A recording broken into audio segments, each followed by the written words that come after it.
All right, the stream is shared. So, yeah, we can start doing some art. Epic guess what? I don't know. I don't have any guesses. All right.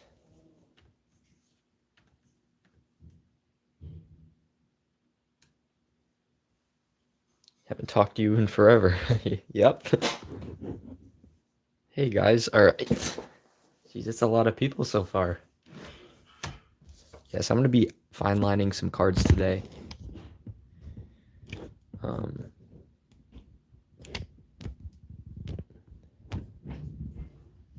right, I think that should be a good angle. Going to the first Pokemon League tomorrow. Oh, geez. Anything I should pack? Maybe extra sleeves in case some break. Maybe a backpack with snacks. I don't know. I've actually never been to a like card game tournament or anything, so I don't really know what that's like. But it sounds fun. Get some music on. I don't want to put anything on that would get copyrighted.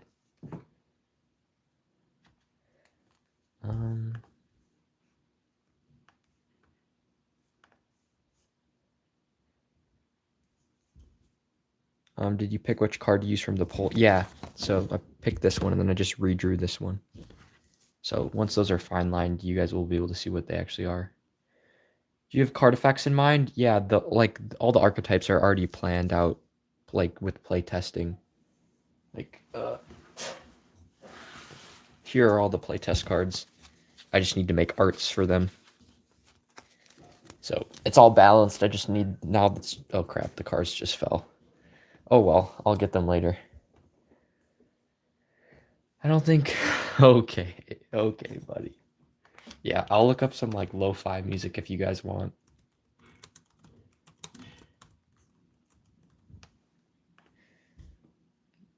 What fine liner do you use? Derwent 0.1. It's like my favorite one, and it like never runs out.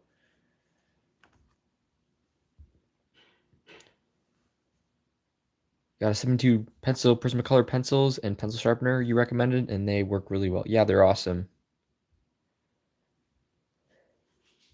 Make a poll for figs? Oh, heck no. All right, guys, we're looking up some lo-fi music.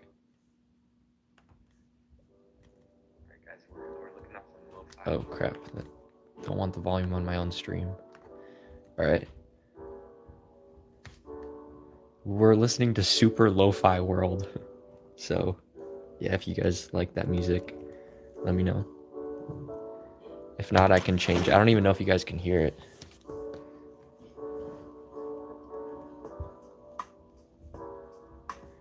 So watching your old videos and just wondering how old you were when you started YouTube.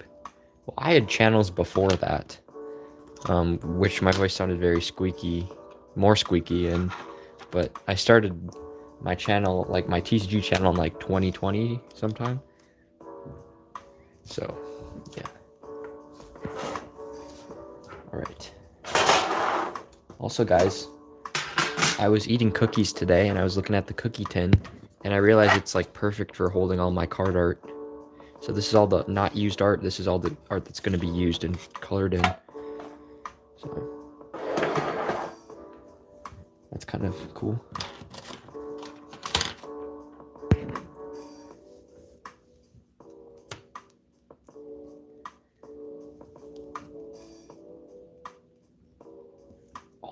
I'll do talking, but I also want to like focus on doing the art. So it'll kind of be a mix of both. Where there'll be like quiet moments where I'll draw, and then also moments where I'll like catch up on chat and stuff. So, hey, Unleashed.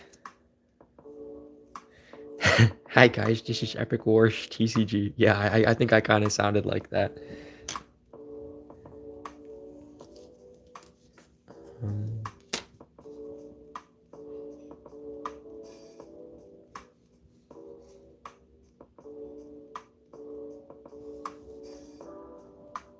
How was your family party? It was fine. I mainly just like left and went to the basement to make card games, but it was enjoyable. I'm not really a party person. Like, it's not my favorite thing to do. But I think that's why I'm good at card games. So that can help hand in hand with that. All right, so if you're wondering what this is, these are like the forges of that one card I showed you guys. I don't know if I have it on me right now.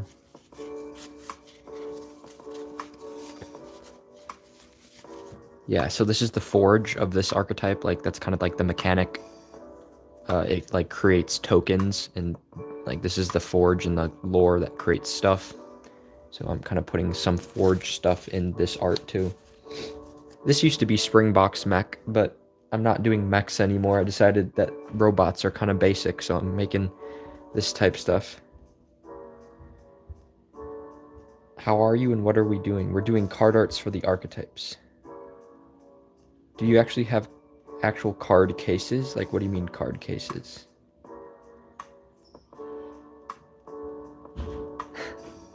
Yes, grapple grids. All right. Have to go, but wanted to say what's up. All right. See ya, Eva Ball. Thanks for playing your card game today.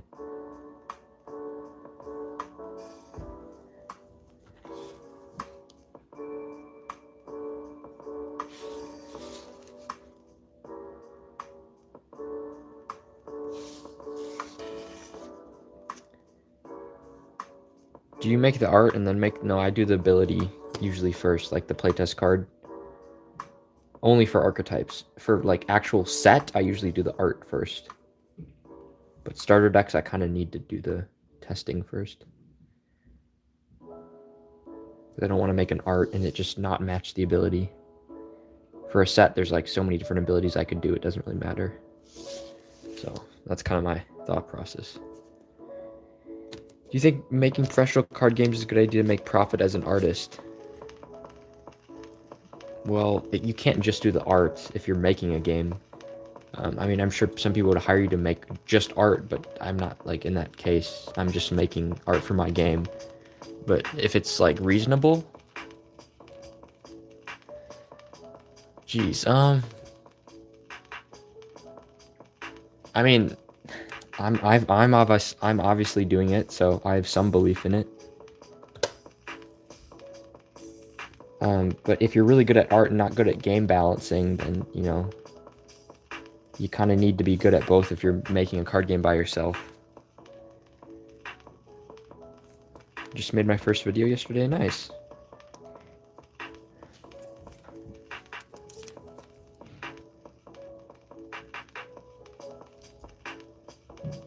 Oh, that looks disproportional right there.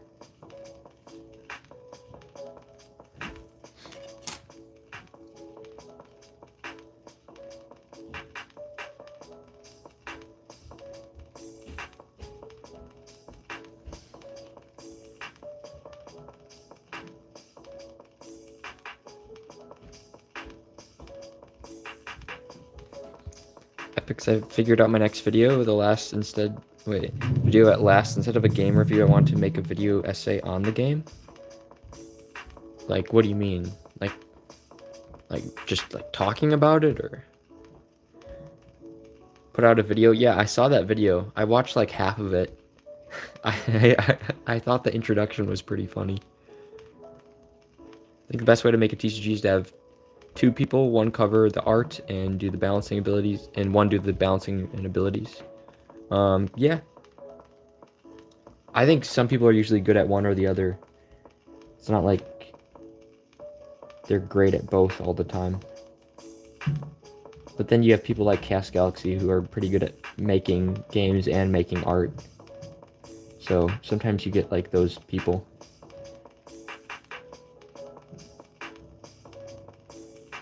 I think the best way to learn mechanics, like how to design a game, is just play more games and play test your own game. Like, you just learn a lot, and just have like really people who have played competitive Magic the Gathering or other card game just like tear your game apart. That is like the best way to learn. Like my cousin, he plays a lot of Magic, or he played a lot of professional Magic, and then like whenever I would play or bring him a game when I was little, he would just like tear the game apart, find all the most broken combos, and it kind of sucked in the moment, but that's like the best way to learn how to make a good game. Because if people are just like, oh yeah, it's fine, you know, let's just play the card as you intended it to be, not as what it's actually worded, then you don't learn. So basically a story game, and I want to talk about the symbolism and the core message along with the characters' struggles. That's a good idea, dude.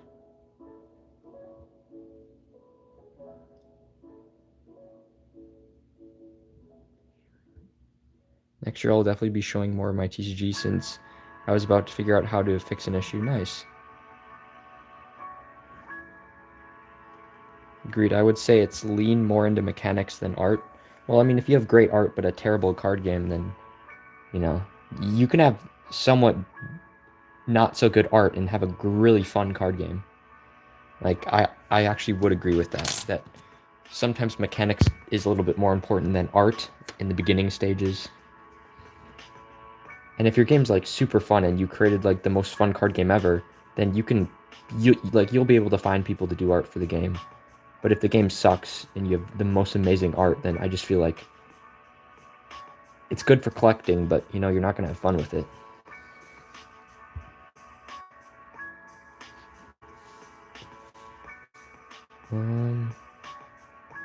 Oh shoot, I was not paying attention. I should not have drew that, but it's okay.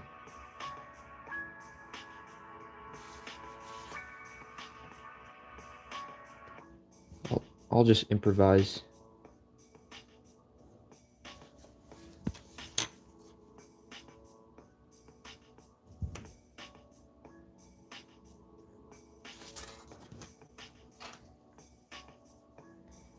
I see art is your best retention tool as a designer. People will play because of the mechanics, but stay for the art. Oh yeah.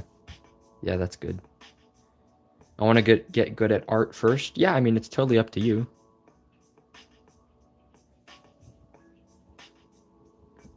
I'm actually working on something that you guys will be really excited for. It's not the game, it's something to help you guys, and like I haven't talked about it yet, but that's the only teaser I'm going to get because I don't want someone to steal the idea because I think it's a really good idea.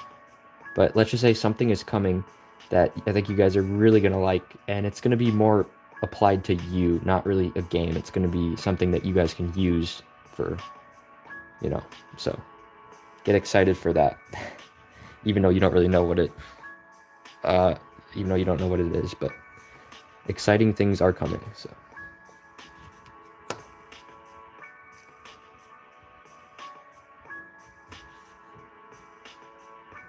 Dude, 2026 is going to be an amazing year for card games, like homemade TCGs. We're going to have Chaos Galaxy dropping his game. I'm going to be dropping my game. A bunch of other creators who are working on their own TCG series are going to be dropping games. It's going to be exciting. So I'm really excited for 2026. It might go down as like one of the best years for like the HTCG community. Hopefully. I'm turning my old tabletop game into a print and play. I want to post it soon on my website for people. Yeah, having a free option is always really fun, especially if you're in the playtesting stages of your game. And people will actually like play it, and if they like it during playtest, then they're more likely to buy it, you know, like when it actually comes out.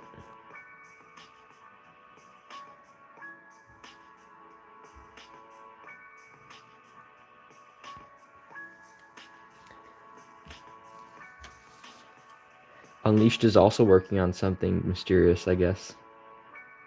That is cool, Unleashed.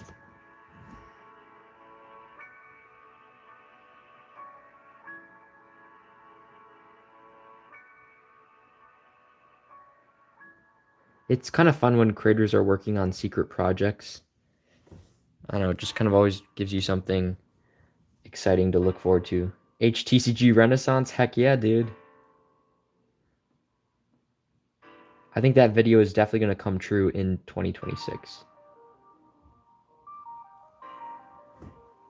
Maybe even before GTA 6 drops. Alright, so these cards are fine lined. This was that Dream Bubble card from last stream that I didn't like, so I redrew it. I think that version looks way better. Alright, this guy's actually really exciting. You guys can't really see the sketch, but this is I think you guys are really gonna like this card. I actually want to use a ruler for this. I realized pretty early on that if I tell people about something, I always never get motivation for it. Yeah, that's like kind of your reputation as a creator. Like if you say you're gonna do something and you don't, it kind of hurts you. And like I've said I was gonna release a bunch of games, but I never did. Mainly because I just like moved on to a different game, but still. It's better to not tell people and then just have them pleasantly surprised than keep kind of breaking their hopes.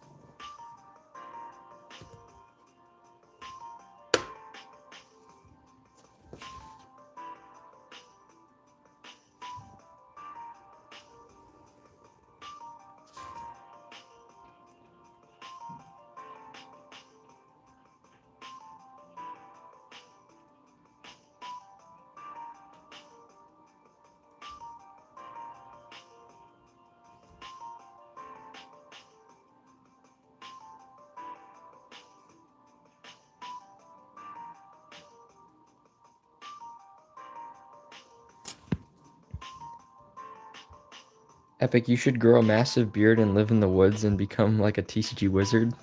Honestly, if I could, I would definitely do that.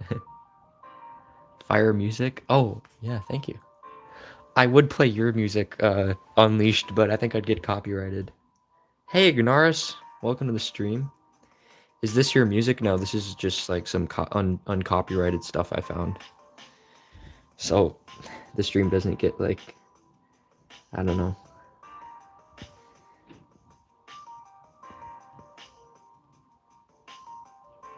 All right.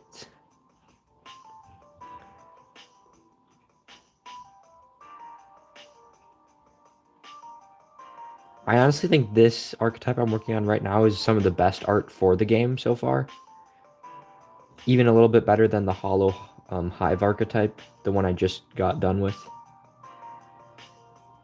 I think it's just like a lot more detailed than most of my other arts that I've done. That's a great idea for a card. You should do that. Yeah.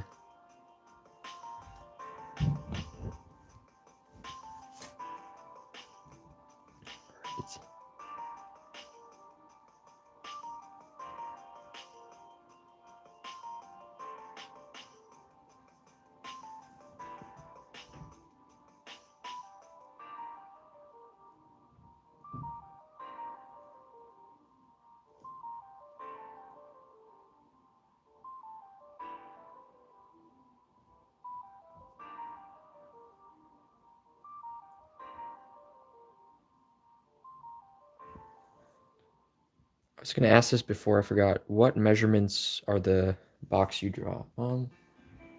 That's a good question. I have the templates here.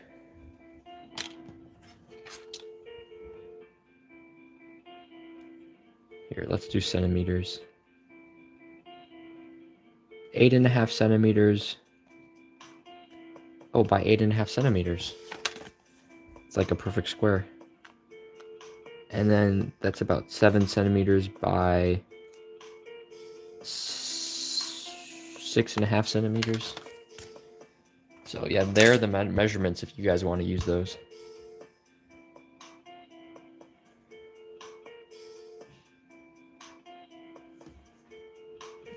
Ideas for a quality control officer. Well, I mean, if he's going to be a quality control.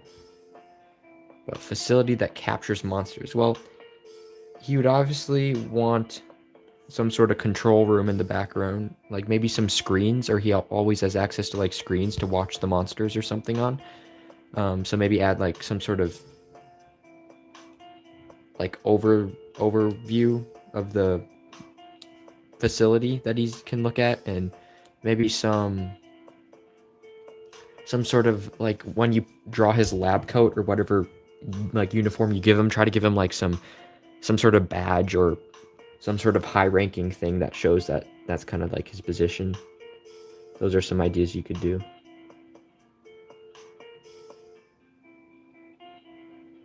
What archetype are we working on? This is the mech archetype. I'm remastering them. They're not going to be the mechs anymore.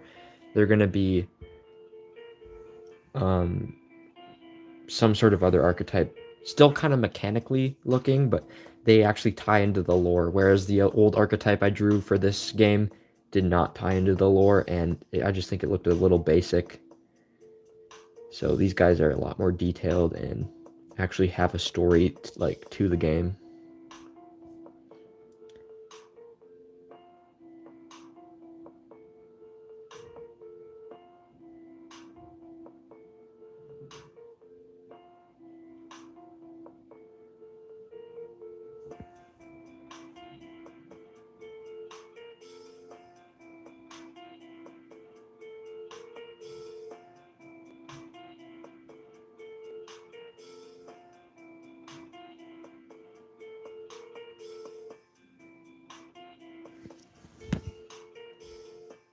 Hobby or project?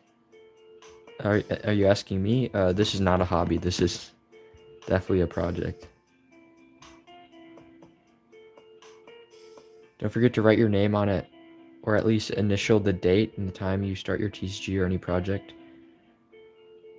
Well,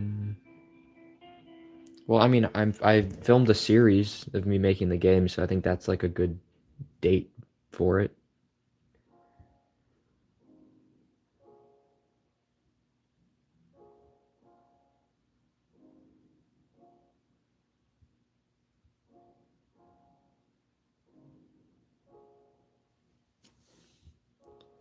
The lore seems interesting. I want to dive in. Yeah, I think the next episode I'm going to be making is either archetype overview or lore overview. I think I should do the lore overview first because the archetype has lore, so that would kind of be better. But I don't have all the cards done for the first chapter of the lore, like art-wise, so I might just have to sketch up some stuff for it or something. Because I want to show you guys the card arts in the video so you can like visually see it.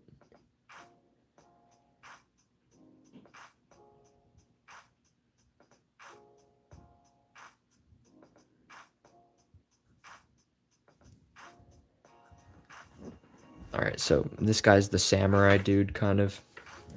He's got two blades here, and that ties into his ability. So he has two blades, and if there's two token mechs, he can attack twice. So kind of tying in the art to the actual ability is kind of fun to do.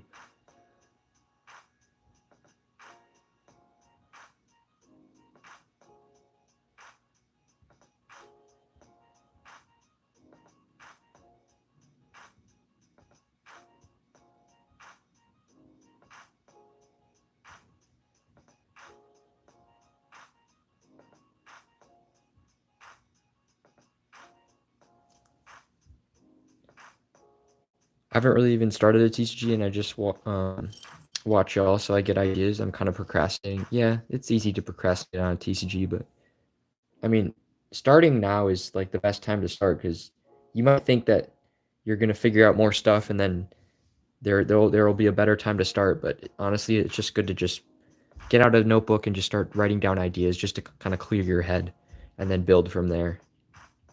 All right, see ya, Seth. Looking forward to playing you in Evo Ball tomorrow. Which, if you guys didn't know, Evo Ball is gonna be hosting a tournament soon for his game, so I'm building decks and kind of practicing for that.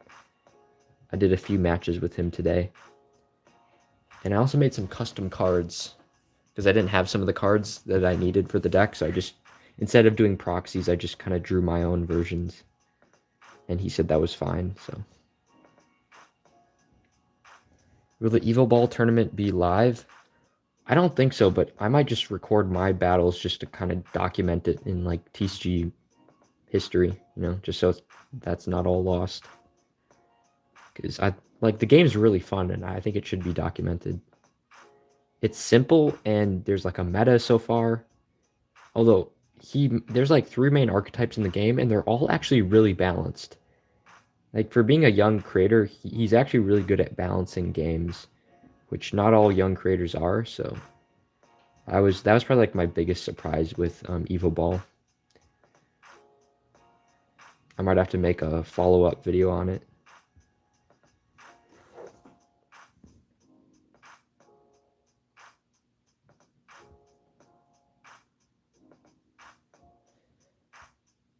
I don't have enough creativity for stuff like that. Evo Ball is such an interesting idea.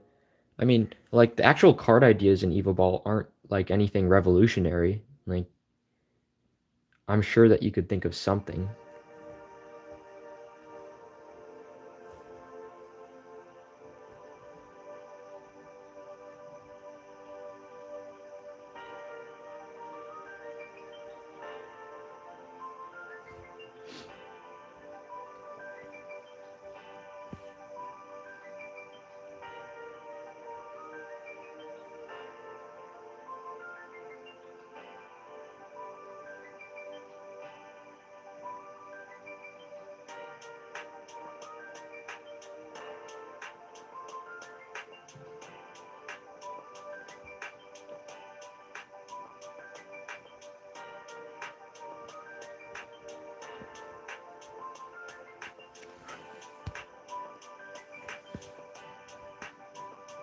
All right. Yeah, so you guys can kind of see what he's looking like. This one's the one I'm really excited for. I don't know if you guys can really see that on camera, but once that's all like inked out, that's gonna be a really fun card to color in. Oh, and then this is the arts from last stream. Because you can see that bubble didn't look good, so I made it look a little bit better. You guys can tell.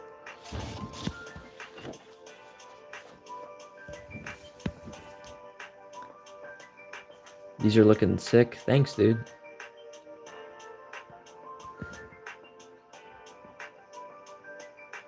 Alright, and then there's going to be some banners, some kind of battered banners behind him.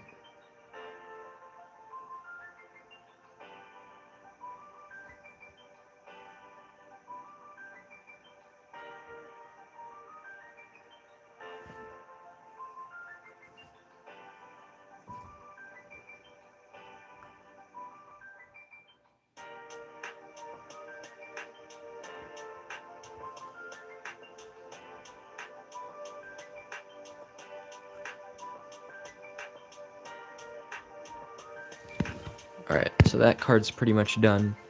Once that dries, I'll be coloring it in. This one seems a little too basic. I think I gotta add more detail to that. Alright, now the big one. This one's super, super detailed. How many cards will be in your base set? My game actually doesn't have sets. It's more like waves. There will be like decks, like player decks, and then chunks. Chunks are, so when you play the game, you have your player deck and you have a chunk. The chunk is like the set, basically, but that's like a deck. So that one you can draw 2 cards at the start of your turn, or you can draw from your player deck, which is your strategy deck, where you can only draw 1. So you can either gamble and try to get cards from like the base set deck, or you can try to, you know, use your actual strategy.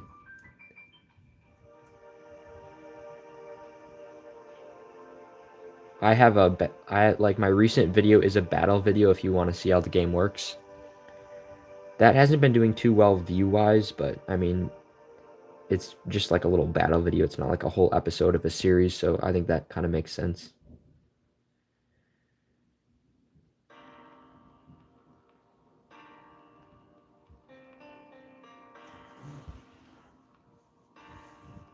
But the first chunk will have like 60 cards, maybe 65.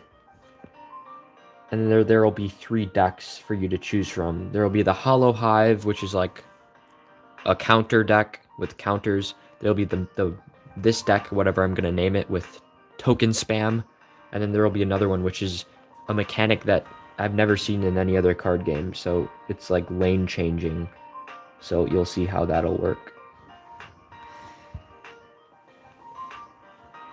I saw you pinned colored pencil comment. Do you plan on making a vid? Yeah, I really want to make some colored pencil tutorials. It's just that I never thought that my art was good enough to do those types of videos, so I got to start thinking about like what are some actual tips that I've learned that have helped me the most. And it's been like a slow development for me, so trying to, like, it's mainly just practice a lot, but I'm gonna try to think of some helpful tips for you guys. It's just gonna take a little bit more planning and thought for that.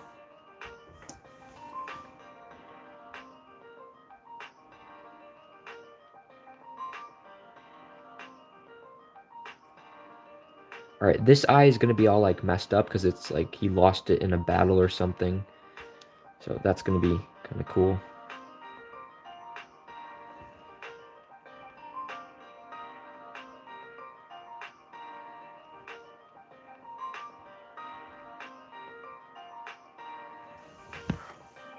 I just suck at shadow perception and blending. Blending I can actually help with. Shadow perception, like shading, or I don't know if I really do shadows in my cards because I don't really show like their feet much. So I don't need shadows. But like shading and stuff, I could probably help with.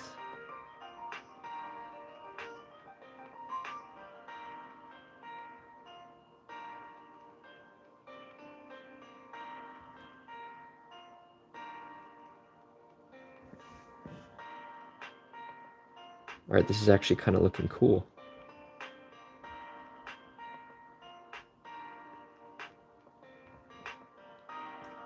This is probably going to be their boss card for this archetype. Most of the archetypes don't really have boss cards, they're just kind of like synergies, but this archetype will have a boss card.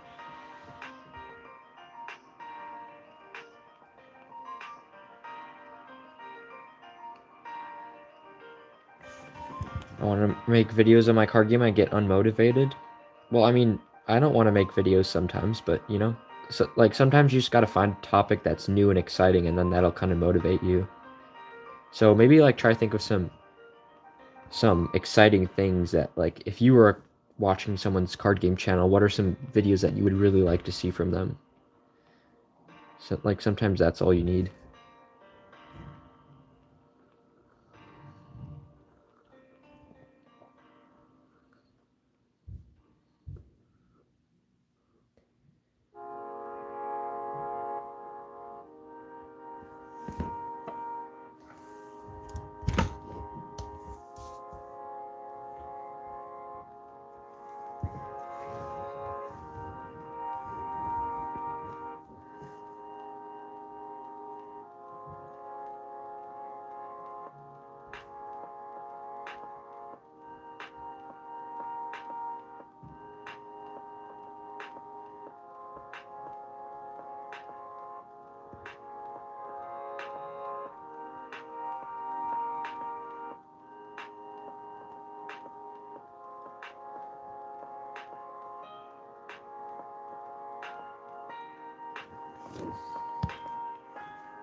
Usually I draw with you when you do these, but it's kind of been a chill day. I'm just watching to learn, you know? Yeah, like sometimes you can learn by watching other artists. You could probably learn most from like watching me color with pencils, because like I color in circular motions to get blending easier, and I'm like slow at coloring. But being slow at colored pencil coloring like allows you to blend it more. Otherwise it's just like rushing and doesn't, doesn't look good. I need a fine liner, black colored pencil won't cut it. Yeah, I mean, unless you can really get it to work, but I usually need a fine liner. I can't just like use a pencil sketch to draw it. That just doesn't work for me. And I've tried arts where they just use colored pencil and not fine liners, but it just hasn't worked out. But if someone can, I think there's someone in the community that was able to do that, which is really impressive. Because I remember they were like entering a contest once and they had a pencil art that didn't have a fine liner.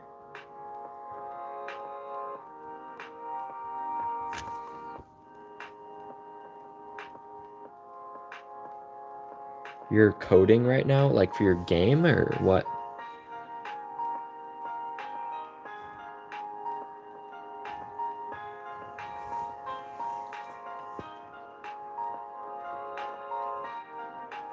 working on a card game right now that's basically if Warhammer 40k was a card game with my own sci-fi factions as decks. I just wanted to know how you felt about dice-based games. I actually love dice-based card games. A lot of people say that they don't like them, but like all my favorite card games have dice in them. Wrath of Kors has dice, Evo Ball has dice, you know? So don't get like if you want to make a game and you just love using dice, then definitely make a game with dice. Because if you like the game, you're so much more likely going to be motivated to actually work on it. So make sure that you like how your game plays, even if it has gambling mechanics and stuff that some people don't like. There's so many card games out there that don't use dice. So, why not use dice? You're gonna have an advantage when people are looking for just a fun game that isn't crazy competitive, has some gambly type stuff. Those games are fun to play. So, I would definitely do that. Bic black pens? These are my other like fine liners. They're Micron. Oh, you're working for your game? Nice, dude. Yeah. I don't really know much about coding, but hope it gets easier or better.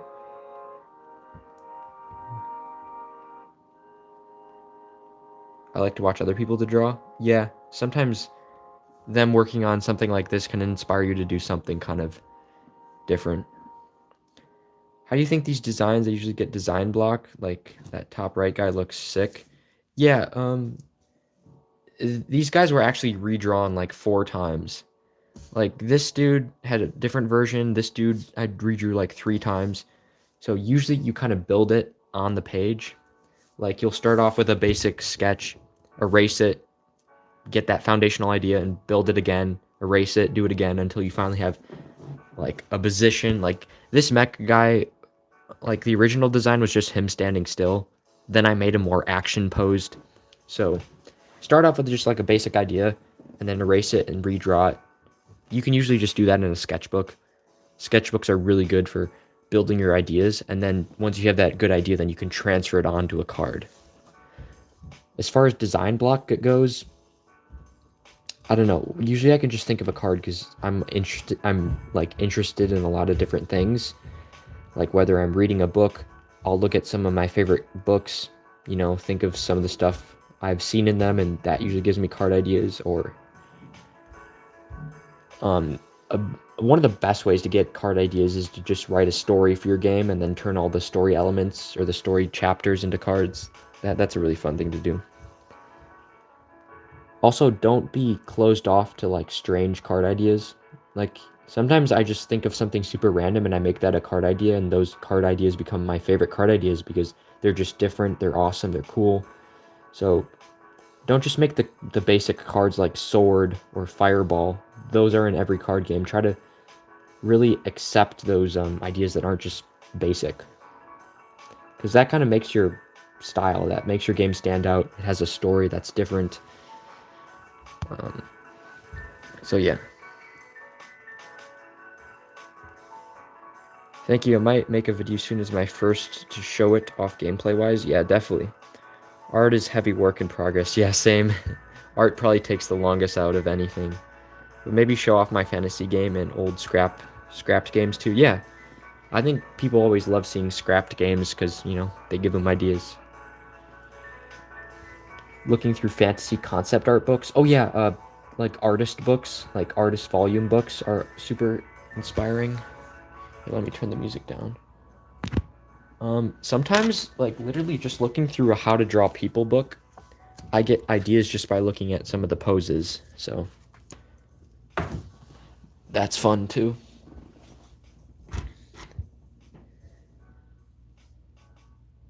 Well, when I do think of a game, I want to theme it like a corrupted Alice in Wonderland.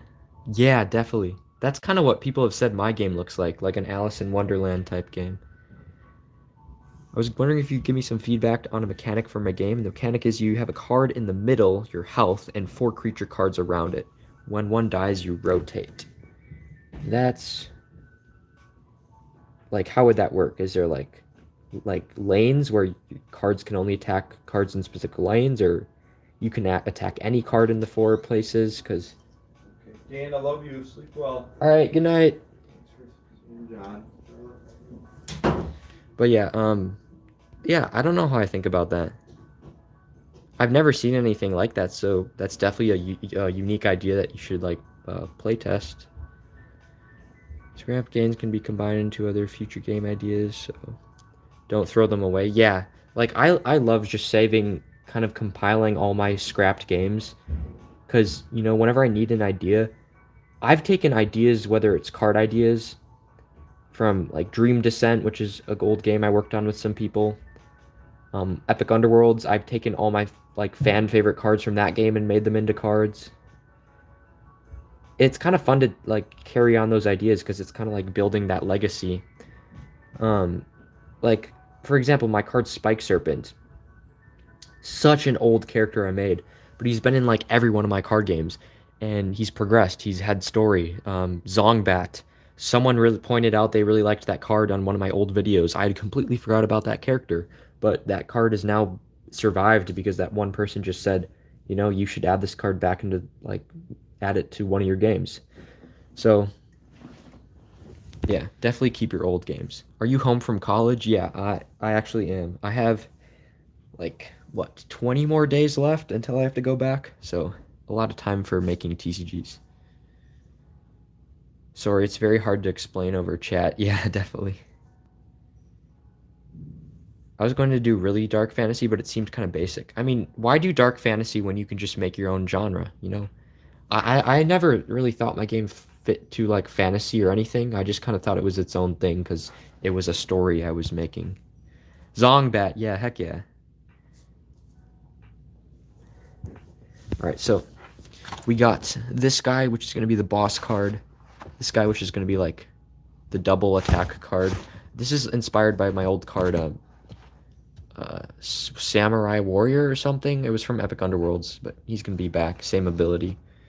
This is like a Jackbox character that pops out, and then this is like a spell destroying card. Make your own genre, writing that down. Yeah, definitely. I mean, like, why stick to a genre when you can kind of make your own world? It might become a genre, but that's kind of not what I focus on. I wish I had my original game. My mom made me throw it away. Throw it away? That's terrible. Yeah, I sometimes hear stories of people saying that, their parents made them throw their card game away. Or their teacher took their card game. I think that's terrible.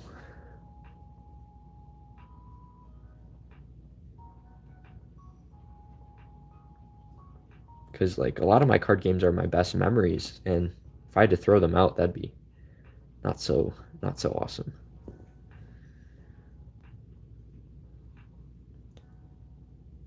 My parents would have forced me to keep mine. Yeah, that's awesome. Alright. Yeah, I think this card's just going to be basic, because it is going to be a pretty basic card. I mean, this is the other card like it. Nothing too much going on there. So, oh yeah, that's how I finished the sky for this card that we did yesterday on stream. I think it looks pretty cool. Unleashed told me to make a pink sky, so there's some pink sky in there. So there's that. Yeah, once I finish fine lining this, we can actually get to some coloring. So that's going to be really fun. It's impressive how good you color with colored pencils in your other arts. Thanks, dude. Yeah, I definitely didn't start like that. I used to do like this, just lines, and that doesn't blend so well. I like the art, and it's cool that you didn't choose to get any set of genre. I can have something that builds something on horror and stuff. Yeah, nice. I still have my very first HTCG. Wait, Dragonbound TCG. That sounds really familiar. Did you, like... Actually, no, I don't know who that was, who made that game. There's, like, a creator who made, like, a game where it was...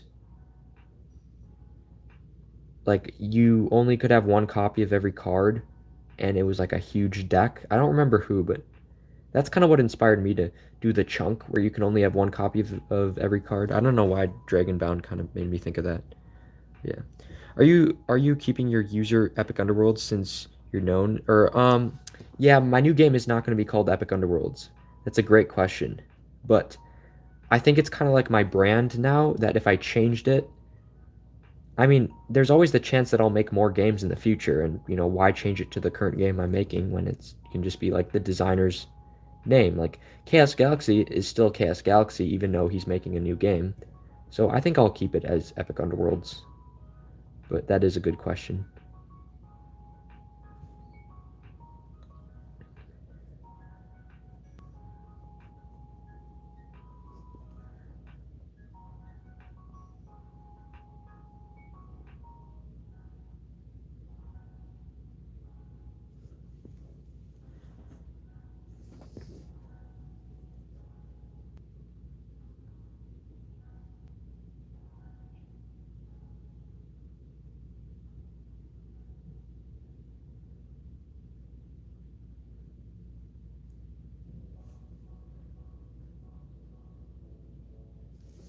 Also, let me know if you guys want me to change the music.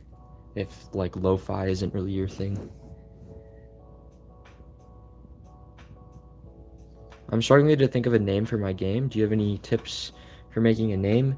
Yeah, definitely don't make it basic. I mean, that's kind of just common sense, but there's so many card games that like you'd be surprised at how many games just name their card game like Battle, TCG, or Sketch Wars. Try to think of something unique that won't be taken. You can relate it to the game, like Chaos Galaxy. His game is about a galaxy in chaos. Wrath of Cores, the main card game, the card in his game is the core. So, yeah, my game's going to be named based on the story of it. So, try thinking of a story and then you can kind of name it off that. It doesn't have to be like professional sounding. I mean, I'd prefer a game that sounds kind of different rather than just something that's all professional. I mean, Magic the Gathering doesn't sound professional, but I mean, it's kind of become a professional name. Pokemon is something that sounds professional, like right off the bat. I kind of prefer games that are kind of have weird names, like Sentinels and Bosses was an old game I really liked. There was Stranded TCG, that was awesome. What are some other good card game names? I mean, there's Shard TCG. I just think Shard, like having a name so short, that's fine, but I don't know. I kind of like longer names, even though that's probably not what is recommended. Or something that just really fits your game. So you can always like look at words in the dictionary until you find a kind of a pair that you like, and you know your name should give a hint to the game. Yeah, definitely. So doing these live streams, has it brought a good audience over the time you've been doing them?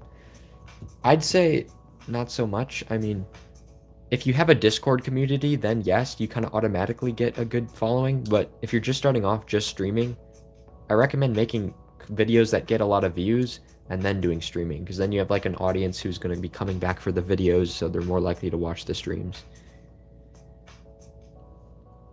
Game titles are from lore, game mechanics, or characters. Yeah. I think Pokemon sounds professional just because it's so popular. Yeah, yeah. It's just like a brand. It's kind of a brand at this point. So doing the yeah, yeah.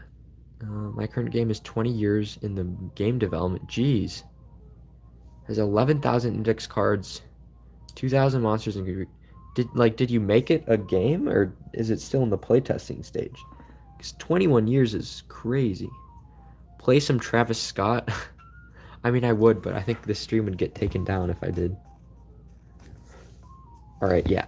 That card looks so basic though.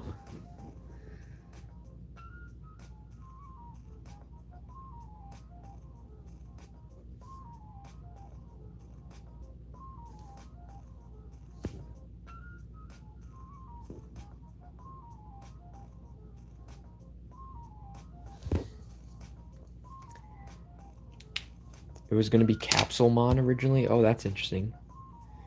What are some good video ideas you recommend? Well, first off, before you do anything, I would do videos actually explaining your game. Do a how to play it, do a all cards in set one, do archetype updates, people want to be, if you want people to care about your game, you got to make them feel like they're invested in that game. So show them like the process, like take them on the adventure of you making the game, but show them too. Like it's like if you're wondering why people like movies, it's because they like following a story. It's the same thing when you're marketing. Like if you want people to like follow the story of you making your card game, it's going to be entertaining. So don't just do random videos like, oh, look, here's 10 new cards, you know. You got to do stuff like package it into a story. Like this series I'm doing on my channel, there's battle videos, there's me designing the rules of the game, there's art, there's story. So yeah, try not to make it just random stuff. Make it like a coherent story that your fans can kind of watch and follow. Because there's nothing more fun than following like a TCG at its earliest steps, playing the game, being in that scene, and then seeing it being published. Like it feels like you're there with the creator. So that's something I recommend. All right. I was thinking for mine to be named like Rank Up or Stars of the Void. Yeah, that's a good idea. As long as it, yeah, if it connects to that, then yeah.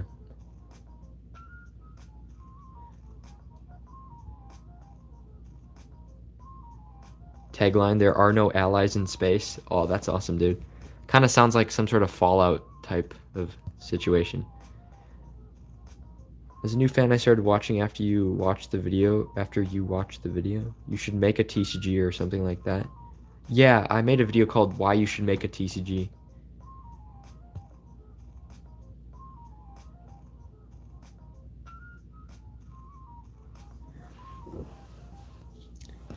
All right.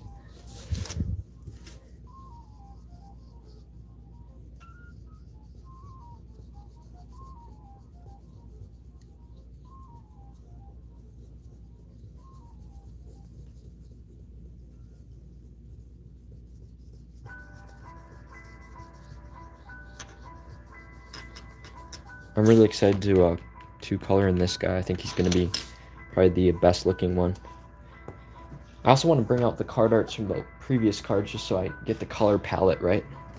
This archetype mainly has like fire card, like fire looking stuff with a blue background, which doesn't look like it would look good, but it actually goes kind of well together.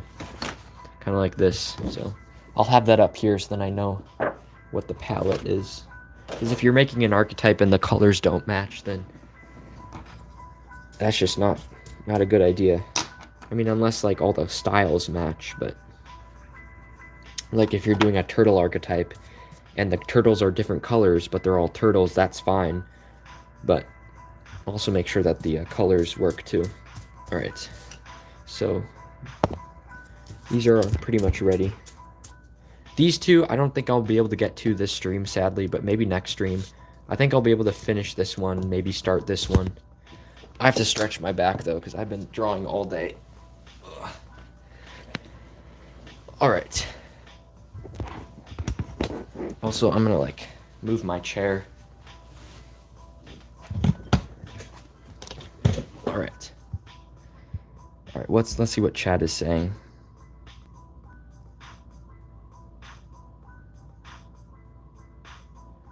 I never joined Grapple Grid server? Wait, really? I thought I was in the Grapple Grid server. Oh, shoot. Well, if you DM me an invite to your server, then I'll definitely join. What do you think of Chaos Galaxy's new TCG from Scratch series? I mean, I think it's pretty smart. It's like the best way to get people interested in your game, so yeah, he's definitely doing the right thing. I think he's definitely stepping it up. I don't think it's really a homemade TCG anymore. I think it's more of a professional game, which is completely fine. But yeah, he's not doing his art hand-drawn anymore. I actually, like, it looks better digitally. I kind of miss that hand-drawn Chaos Galaxy art. I don't know, there's something special about it.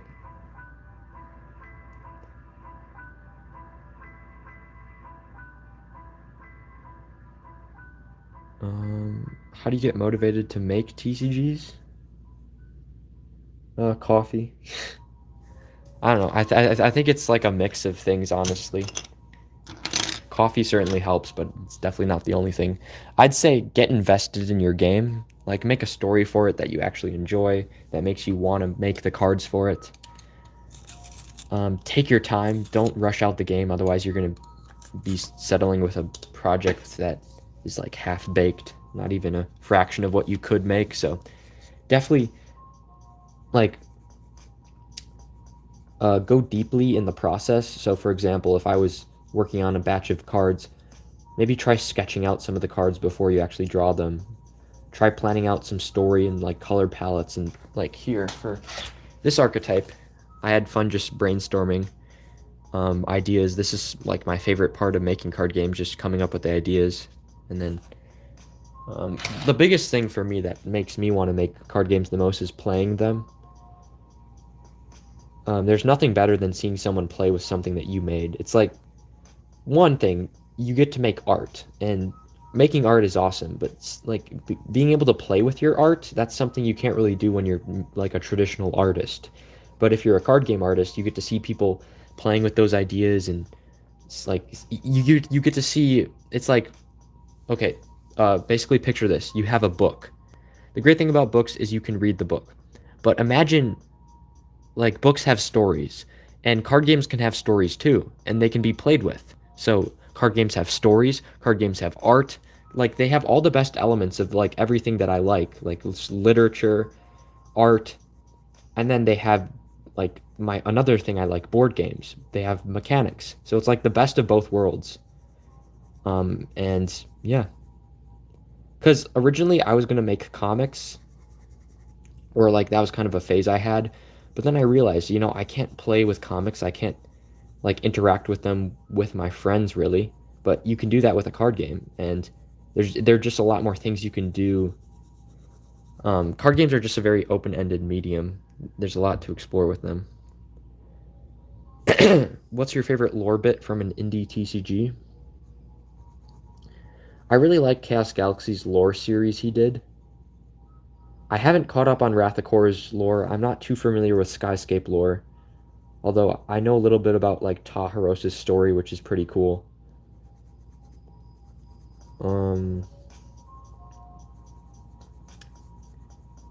Yeah, I like, oh, actually, Kingdom's TCG. I think he has some of the best lore out there, as far as like stuff that I've actually like learned.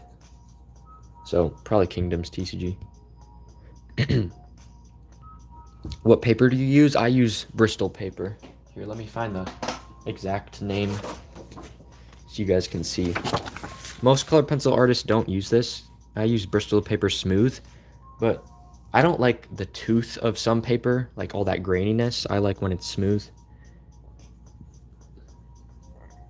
So it definitely picks up a lot of the color more, and it doesn't take as long to like blend. So you don't have to like push as hard. I have so many ideas, I can't stick with one TCG. How do I fix that? Yeah, that's a problem I had. Like when you're really creative and you're really like an open person, you kind of just jump from idea to idea, and that's what I did a lot as a kid. But I think part of maturing is realizing that, you won't finish anything if you don't stick to it.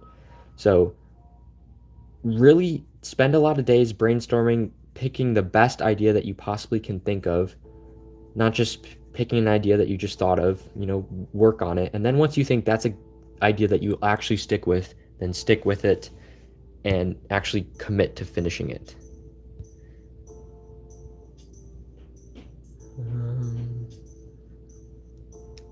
Find a way to incorporate all of them, most of them, into one. Yeah. Hey, Pouch of Randomness. I saw your new video. I thought that was pretty cool. It's fun how you're in the play testing stage. So definitely enjoy that stage, because that's like one of the most enjoying or rewarding stages of game design. Because that's when you're figuring out how your game works, and it's really fun. Jeez, my throat is getting kind of sore, so I'm just gonna drink some water. But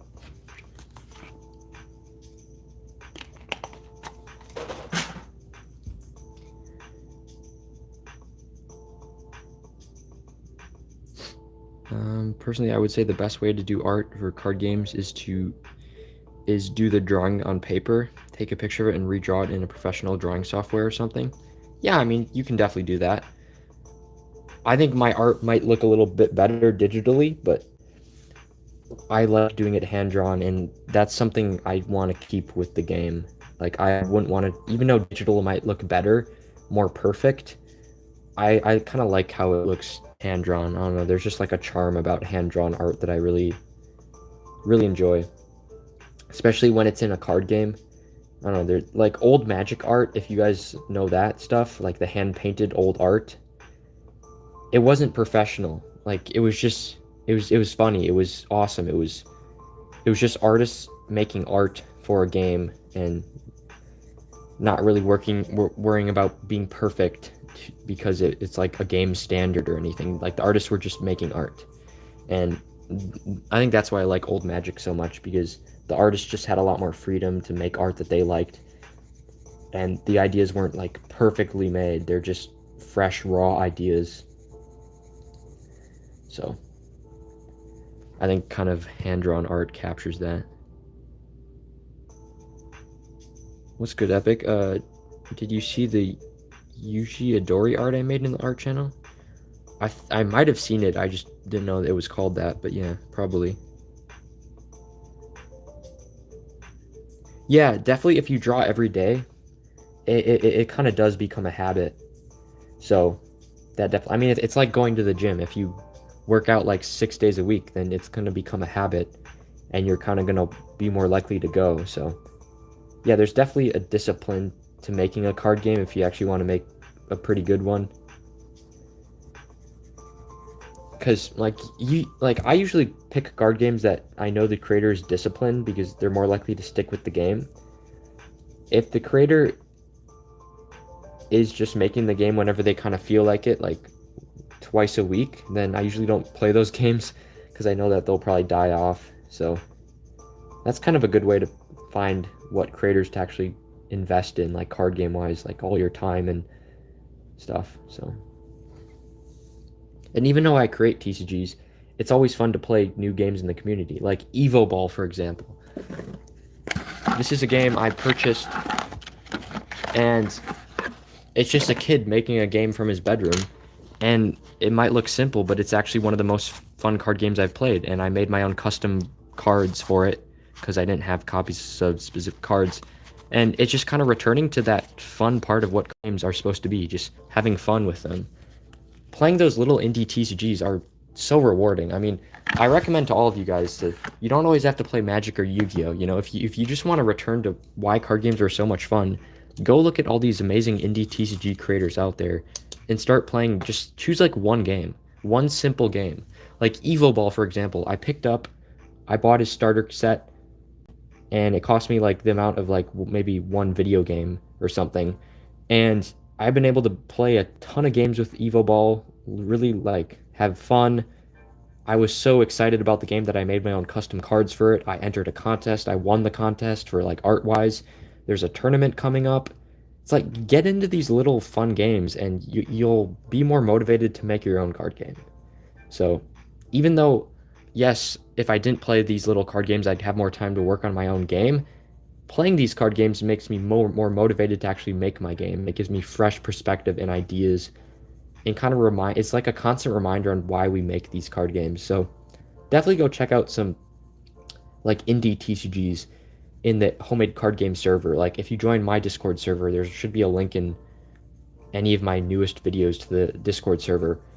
You can find people who are making their own card games, and even if they're not crazy balanced, you can like help them, like say, oh, maybe you should fix this card, and you know, it's kind of fun. So yeah, like the most fun time to play a card game is usually when it's in its play testing phase, because there's no meta. They're just a bunch of cards, people discovering cool combos, and it's just awesome. So yeah.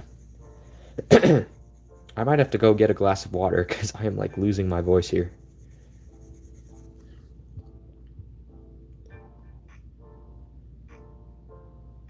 I hate new MTG. They collab with everything. Yeah, I'm not a big fan of Universes Beyond. I think it kind of takes away from the sacredness of like the story of Magic the Gathering. I mean, if you have like Dwight from The Office in the Magic universe, it's like if you guys really got connected to my world and my story and you saw these characters and then all of a sudden I just added like the most random SpongeBob character into my game, I think that would kind of lose the story aspect for some people. So yeah. I'm gonna literally just I'm gonna go get some water and I'll be right back.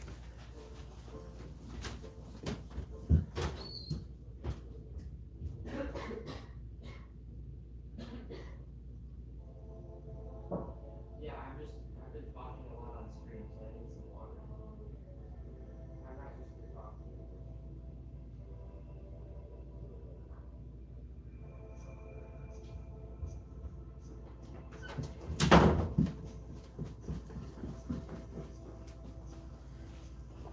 All right, I am back.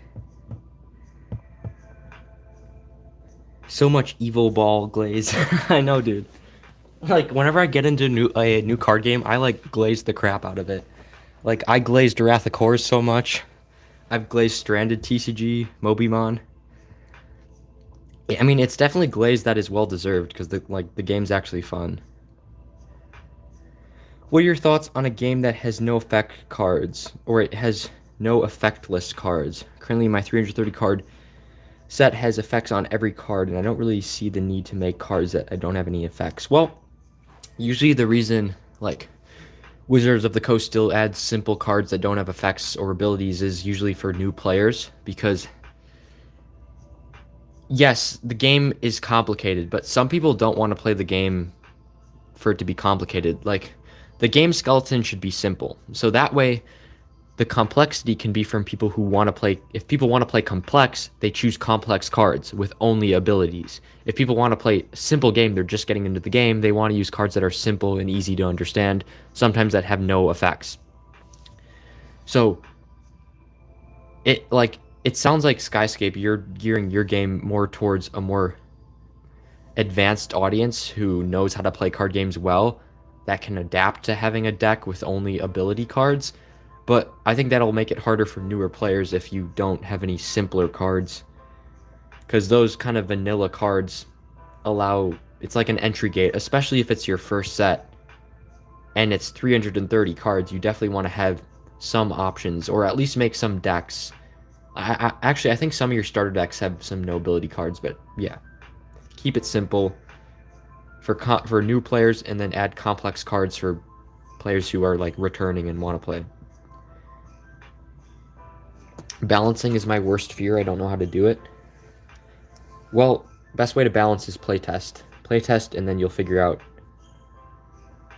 what should be worth certain amount of cost for like resources, and what should be banned, and have like a really competitive player who's played other card games really well play your game and just kind of tear it apart, and then you'll see, yeah, these cards need to be fixed and balanced.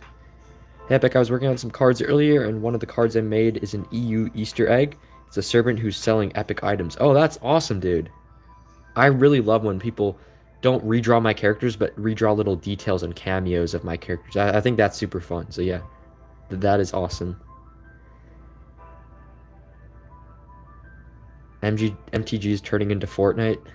I don't really know much about Fortnite, but I would assume that like adding a bunch of IPs would be something they do. RIP Epic Underworlds. Oh, yep, I'm back. Died of thirst. Jeez, I'm really behind on chat. Alright, Alright, I think I've caught up. Yeah, it's got some nice water here.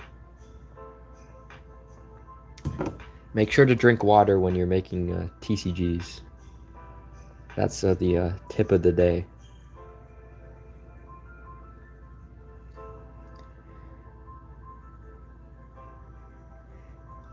I remember when I was like really obsessed with working on my card game Epic Wars TCG, like I would literally go downstairs, get food, and just bring it to my room and just work on the game because I was that excited to work on it. That was usually because like my cousins would have just played the game, and whenever my cousins play any of my card games, I get like super motivated to work on it. So yeah, definitely got to eat and drink water when you're making card games.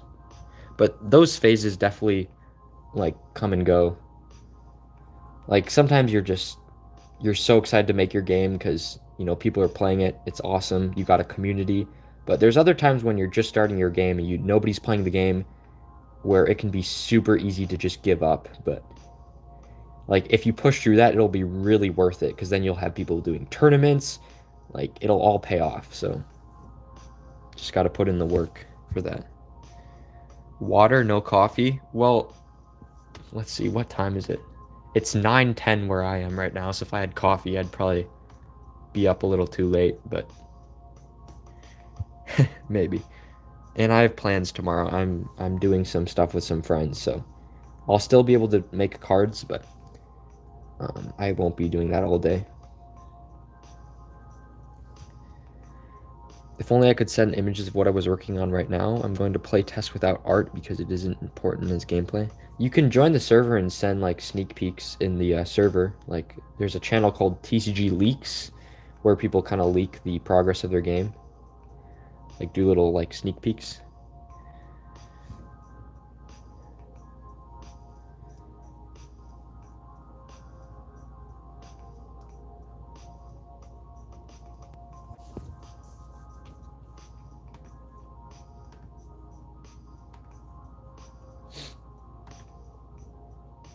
Totally join the server if you haven't. Heck yeah, thank you.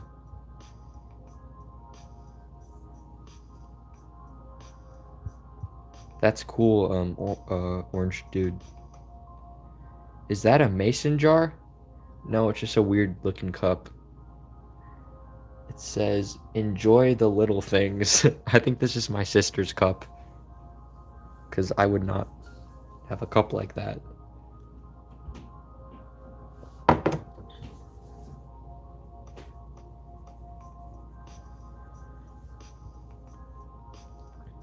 It's honestly one of the best Discord communities. I actually really appreciate that you say that because I try really hard to make it like a friendly community. Because there's been some card game communities that I've joined that have been really not so encouraging. Like especially when you're a kid and you join a community and they're just like, oh, your art isn't that good. Yeah, that might be true, but you should give criticism. Say, oh, here's how you can fix that art, make it a little bit better. Don't just tell them, oh, this is the best art ever. That's a lie. You want to tell them the truth, and then that'll motivate them to actually get better at art. Like, criticism is good when it's constructive. I think that's how you learn a lot, especially when playing a card game. Like, if my cousins had been super nice about it, like, they would have let me get away with so many different design mistakes, and I never would have learned. So, you kind of need those people who aren't afraid to, like, tell the truth about what's actually going on in your game. And it's like that one like Bible verse. It's like the wounds of an enemy are better than the wounds of a friend are better than like the kisses of an enemy. And it's so true for card games. Like yes, someone telling you your mechanic or card ability is terrible and broken might hurt in the moment, but it's going to help you so much as a creator because you're going to fix that card and learn that, don't make cards like that. So what pencils do you use? Cardon Gosh. They're the Luminance. Karandash. I don't know. I just call them Cardon Gosh because it sounds fancy. Bible reference. Yeah, I'm actually referencing the Bible in some of my like card flavor texts because I mean the Bible is public domain, so might as well get some more like flavor into the game. There's like a biblically accurate angel in the game. Kind of biblically accurate. Like it's not like an angel with wings. It's like a circle with like rings around it. So I got negative criticism from the HTC Discord when I first joined.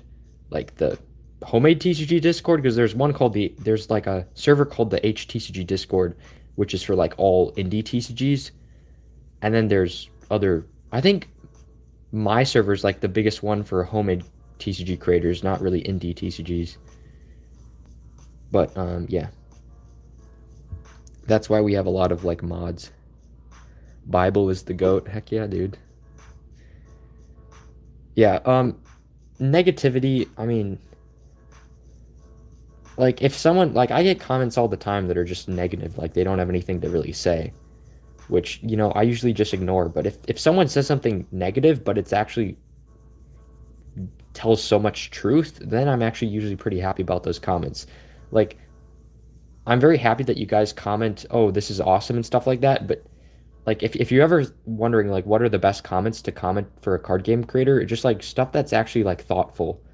Um, Not just saying like praising the game, but actually giving feedback, because those things help so much as a creator. So like I've learned a lot from you guys just from your comments in the comment section. Stuff like what are your thoughts on AI and TCGs has been really helpful. So yeah, don't be afraid to comment stuff like that on TCG creators videos.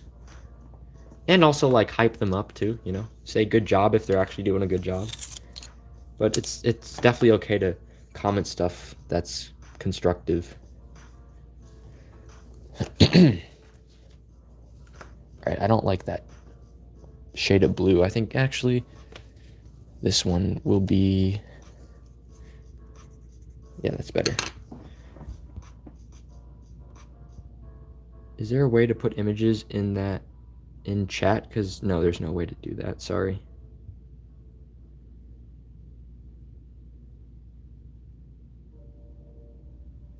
I don't have the money for Cardon Gash.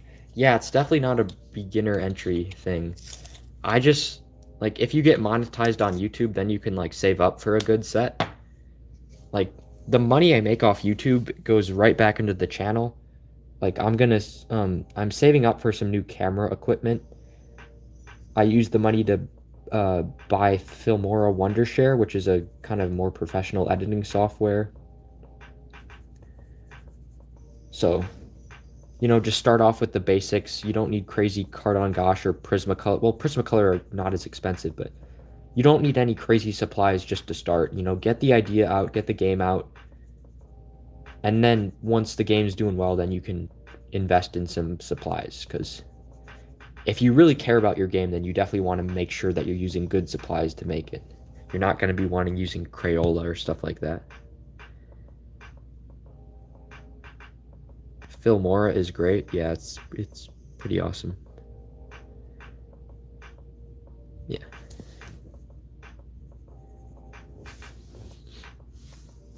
By the way, which card on this page is your guys' favorite?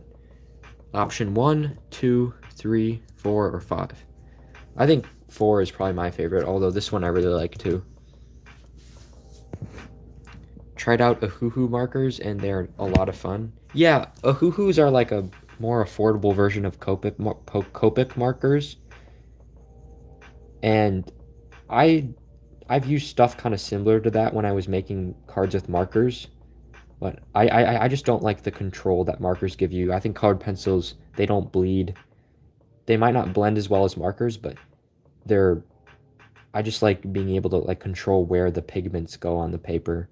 And with markers, I sometimes have a hard time doing that. And especially because like my art is literally smaller than my hand, colored pencils allow you to get really small detail. 2 and 5 are my favorite. 2 and 5. Nice, dude. Oh crap, I just drew on that.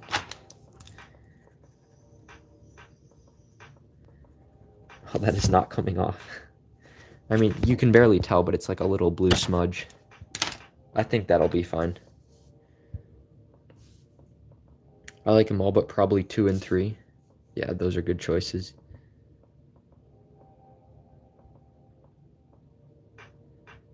Is there a good place to find competitions for HTCGs besides Discord? Like card art competitions or like tournaments? Because I think Discord is like literally the main platform TCG creators use. YouTube and Discord are like the core ecosystem of our community.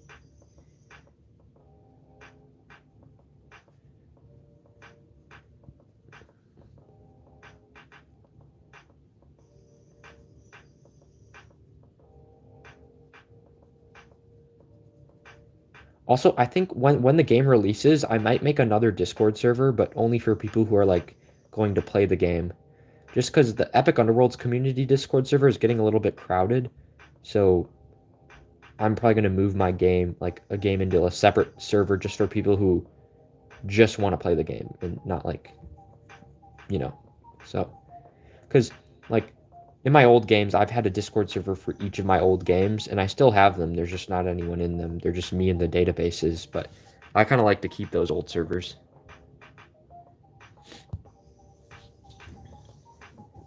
All right, so this is looking pretty cool. It's a little dream bubble getting like teared apart.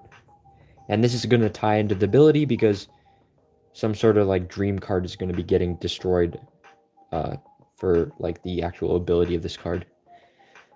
In the future for my TCG, once the game mechanics are good and all, I plan to make some community decks that are art done. Oh yeah, art like stuff like collabs, doing like people doing art for your game are so fun. So yeah, I definitely recommend.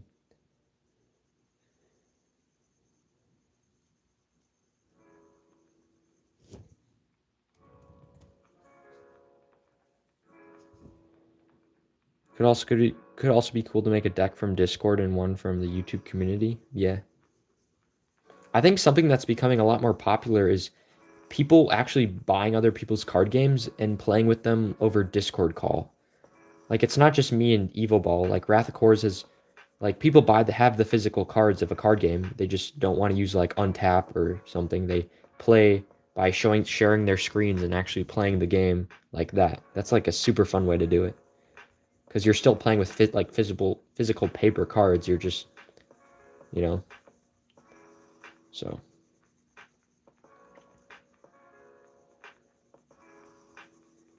Have you seen the guy who made a bunch of art for other people's games? Yeah, didn't he make a video? I still have to watch that video. But yeah, I love seeing people just make fan art for other people's games. Like I remember when you guys were doing like a bunch of fan art for Spike Serpent. That was super awesome to see. I don't know what it is about Spike Serpent. Like I never thought he was a crazy good idea. There's nothing too unique about him, but you guys seem to really like him, so I'll definitely make him a good card in the first version of my game. I might make him a full art version too.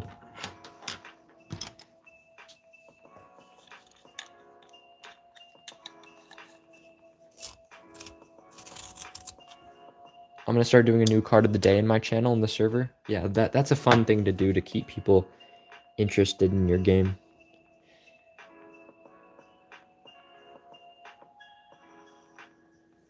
Are you drawing your design and then edit on the computer?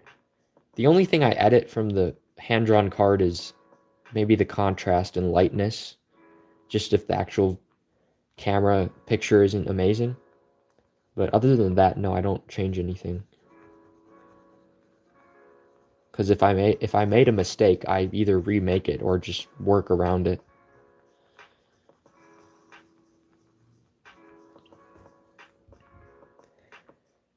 I noticed a lot of TCGs use Magic the Gathering or Yu-Gi-Oh card abilities, and was wondering if you can start to separate yourself from that group or make something unique.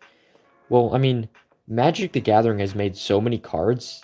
It's literally so many that they're gonna have any of your cards that you make are gonna be similar to at least one game in Magic or one card in Magic, because there's just so many. It's like people always say that if you write a book, there's something that can be connected to Shakespeare or the Bible, because those are just such foundational things. So you can branch away if your game just doesn't work like normal card game. Like if it works more like a board game or just a card game we've never seen before, then yeah, definitely. But I mean, like I think that's just a given.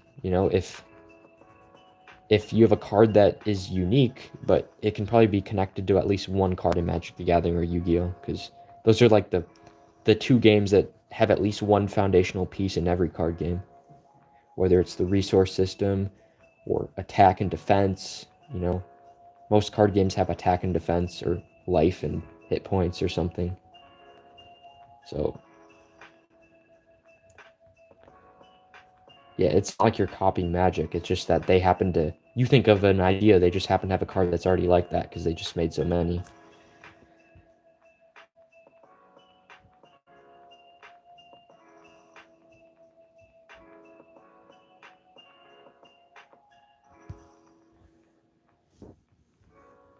I think the colors Mafa uses are really cool. Yeah, he does his art digitally, but he just knows how to make it look hand-drawn, which is really impressive.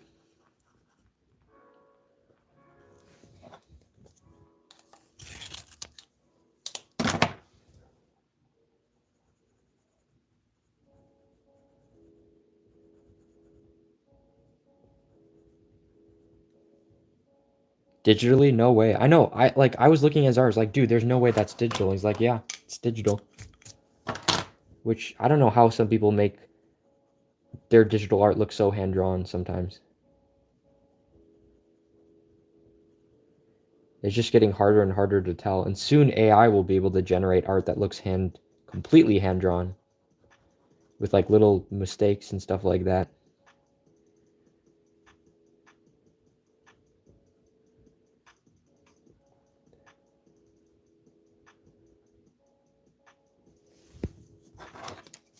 All right, so this is what the card's looking like. This is the blended half. This is the unblended half.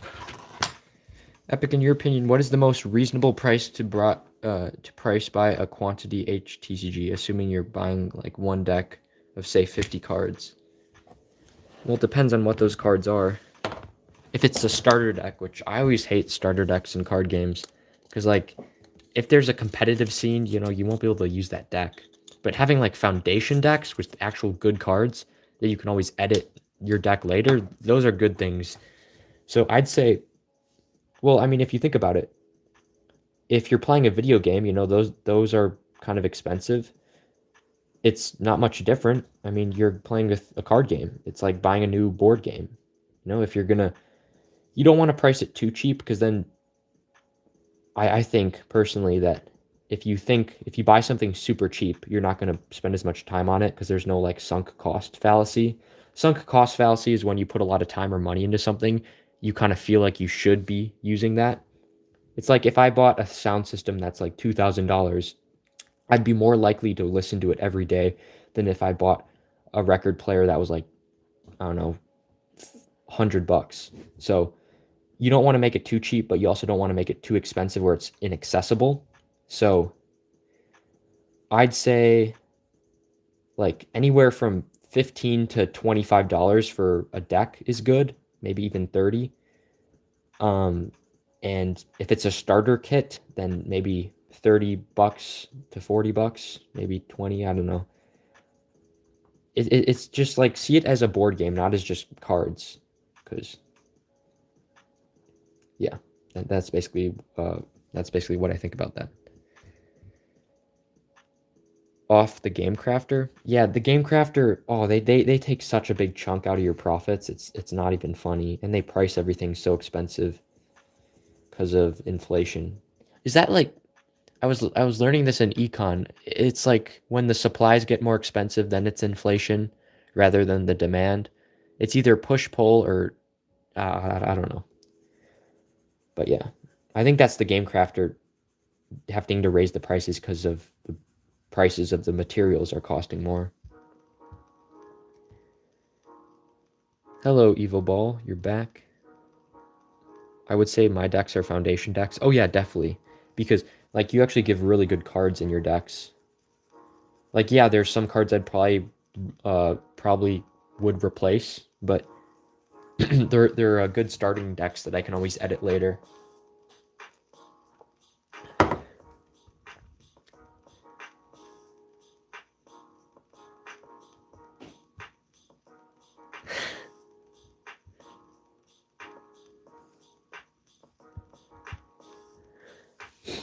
All right, so once I get the shading of this done, do you guys have any ideas for what the little robot or the background of the card should be? I was thinking maybe we want to fit the color scheme of these cards. Dude, I'm losing my voice. But I don't know. Maybe gold? Like a gold robot and then a really light blue sky? Or I don't know. A pink sky?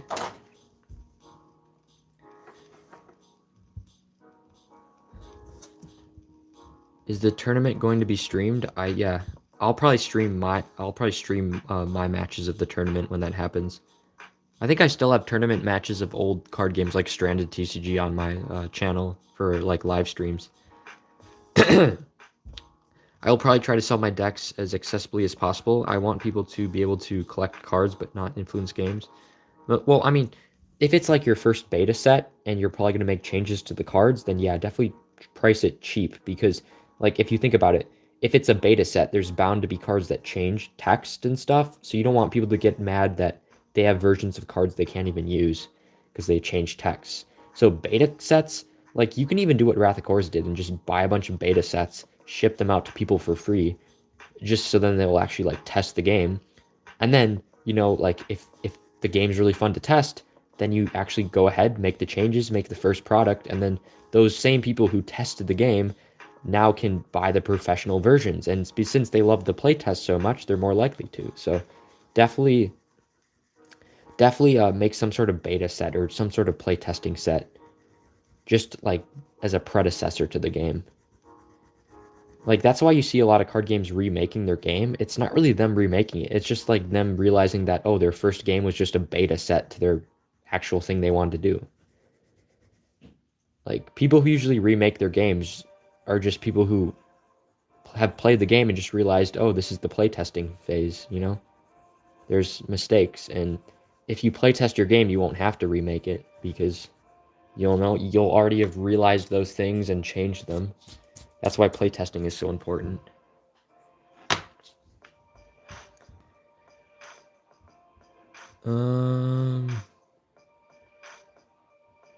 Come with a deck modifier cards that change how the game is played. Oh, nice. What are your thoughts on Alestrals? I literally hardly know anything about that game, so I don't have any thoughts, sorry. Epic, I just checked a thing, February 14th, 2023, I was subscribed to you. Yeah, it's been a while, dude. Yeah, thank you. Sorry, just noticed a common trope and was wondering if I should follow that to some degree or try to do something really different, which would be hard. Yeah, definitely try to do something different, but you don't always have to try to be unique if things are going really well. Like, if there's mechanics that work, use those mechanics. But don't be afraid to also experiment, and you can kind of discover new things that will become foundational mechanics. So, a thunderstorm background would look cool. Like, what type of thunderstorm? Like a lightning one, or I'm remaking my game because I have better materials now. Oh yeah, that's actually a really good reason to remake your game if you have if your art's stepped up a lot or you get new like supplies. I know I messed up with the set one thing and priced like a real release, so Grapple and Epic, I got y'all with half the stuff when it drops. I mean, I thought it was priced pretty fairly. I mean, I'm definitely getting my money's worth because I think the game's awesome. But for most people who are just looking at a beta release, yeah, that might be a little bit pricey. Do you know the ice wall conspiracy theory? And I do not. But if you have a video, you could DM me. Maybe I could learn. It'll have to be a gift with purchase unless you have PO boxes or something like that. Yeah, I definitely want to buy more Evo Ball because once set 2 comes out, I want to try to get the card that I designed in a pack. Like, I think Evo Ball, like, this first version of your game that you made, this should just be the beta set. And then you just take all those cards, fix the abilities, make the decks even better, get rid of the cards that suck, and then just add those to set 2, but make set 2 set 1. Just combine it all into like a really good polished set. So that's what I would recommend. Because, yeah. All right. Jeez, this took me literally forever to color in. The stream's been an hour and a half, and I haven't even finished a card, guys. But technically, we were sketching these other ones, so that's fine. All right, robot probably gonna be gray because all the other robots have been. It's not a robot; it's just like some sort of mecha character. But yeah. What the nice thing about Cardon Gash is you don't have to sharpen them much. Like they're not like Prismacolor, which is like a softer core. These are more of a harder core, but they still blend well. So you don't have to sharpen them as much. And dude, these pencils have never broken. like Prismacolor, whenever I would sharpen them, like the core would always break from time to time. These, they have never broken. Epic do good work and very fun to watch, so I recommend you follow him on his journey. Yeah, thank you. Yeah, Pouch of Randomness, like your first video was super engaging. And the second one didn't have as much editing, but it was still engaging. I would just recommend um adding some more of those like funny things that you added in that first video, because I think that kind of like set you apart from other creators because you had more of like a comedic aspect to your videos, and that was like different and really cool. So I would recommend you bring that back if you do like future videos, because that was like super cool.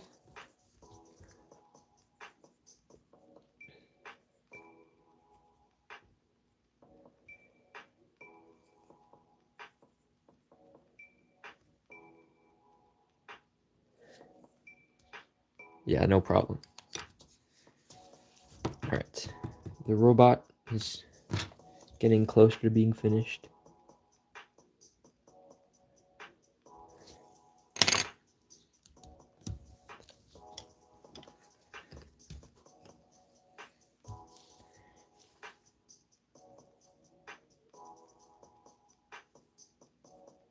I think also something I really want to see in the community is, I think this year we've seen so many people making their games. We just haven't seen as many being published to play. I think even if you guys aren't ready to publish your game, you should still make playtest sets and just like get them out there, because that'll help you get motivated to actually finish the game. Because if people are playing the game and they really like it, that is so motivating. So try making like print and play versions of your game, and you can do that through, wait, what's that website called? It is called Dexterous. It's like a way to make playtest cards super quickly. So I recommend you guys use that, and then just it'll take the cards you make and put them into printable sheets, and then you can just like post those on your Discord and have a print and play TCG community, and that's like such a fun way to do it. So I kind of wish I had done that instead of using Untap, because I think I would have just enjoyed the game more. And then like something I thought of, if people do like print and play tournaments and stuff like over Discord call, the winners can get special printable versions of the cards that no one else can have. They're like full art versions or stuff like that. I think that'd be such a fun thing to see.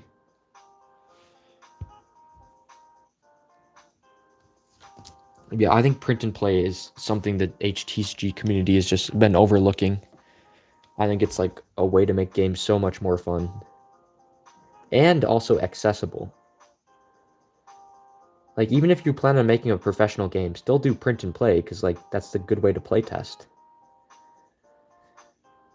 And you don't have to have crazy art for like you don't have to have crazy art for print and play, because but just build that community, and then maybe if people are really liking the game, you can ask them to do art for it. So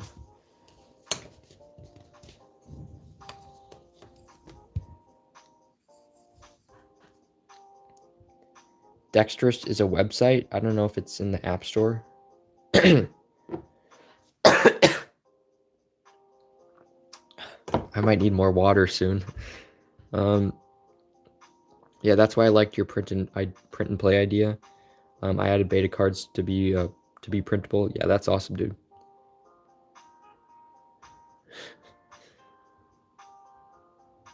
Before the release of set 2/1. Wait, what? Drink up? Yeah, I have been. There's hardly any left.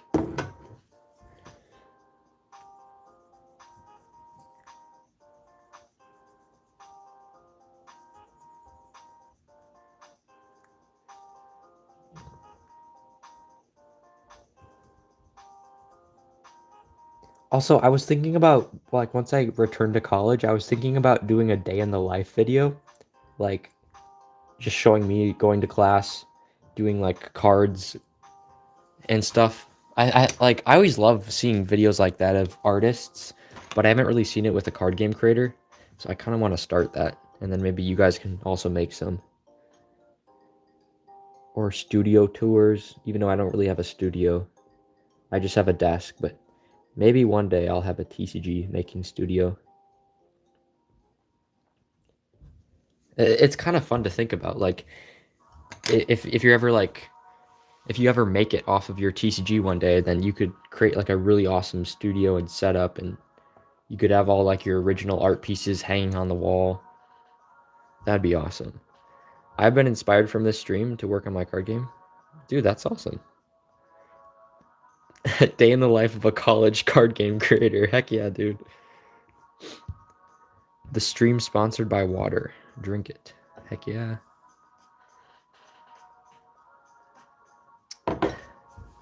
It's a performance enhancer for making cards. All right. The bubbles, I think, are going to be blue also. Keeping that blue trend.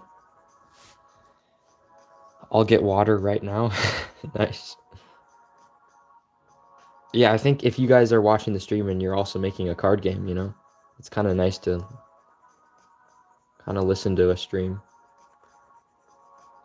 So, and if you guys need any card ideas, feel free to ask me. As long as you have like a starting point, because I usually can't just think of it like an idea right off the bat. But if like you say, "Oh, give me an idea that relates to this," then I can usually think of something. Drawing is so fun. Yeah. I got to do another drawing stream. Yeah. Drawing streams are the best. By the way, I hope things are going better, Ignaris. But yeah, definitely. I think drawing streams are just like when they just inspire you to actually make your game. Like, it's one thing to see people playing a card game on stream, but making a game, it just, I don't know, it's kind of comforting. All right. One time at school, I had to make a podcast episode, and I decided to make a sponsor about air. Oh, wow. I should make a card that is like, kind of like some sort of, oh, there's this card called Droplet Scout, which has a bunch of lore, and I think he was one of the fan favorite cards in Epic Underworld's TCG, so I might have to redraw him and bring him back. He basically looked like this. That's literally all he looked like. So, let me know if you want me to bring him back.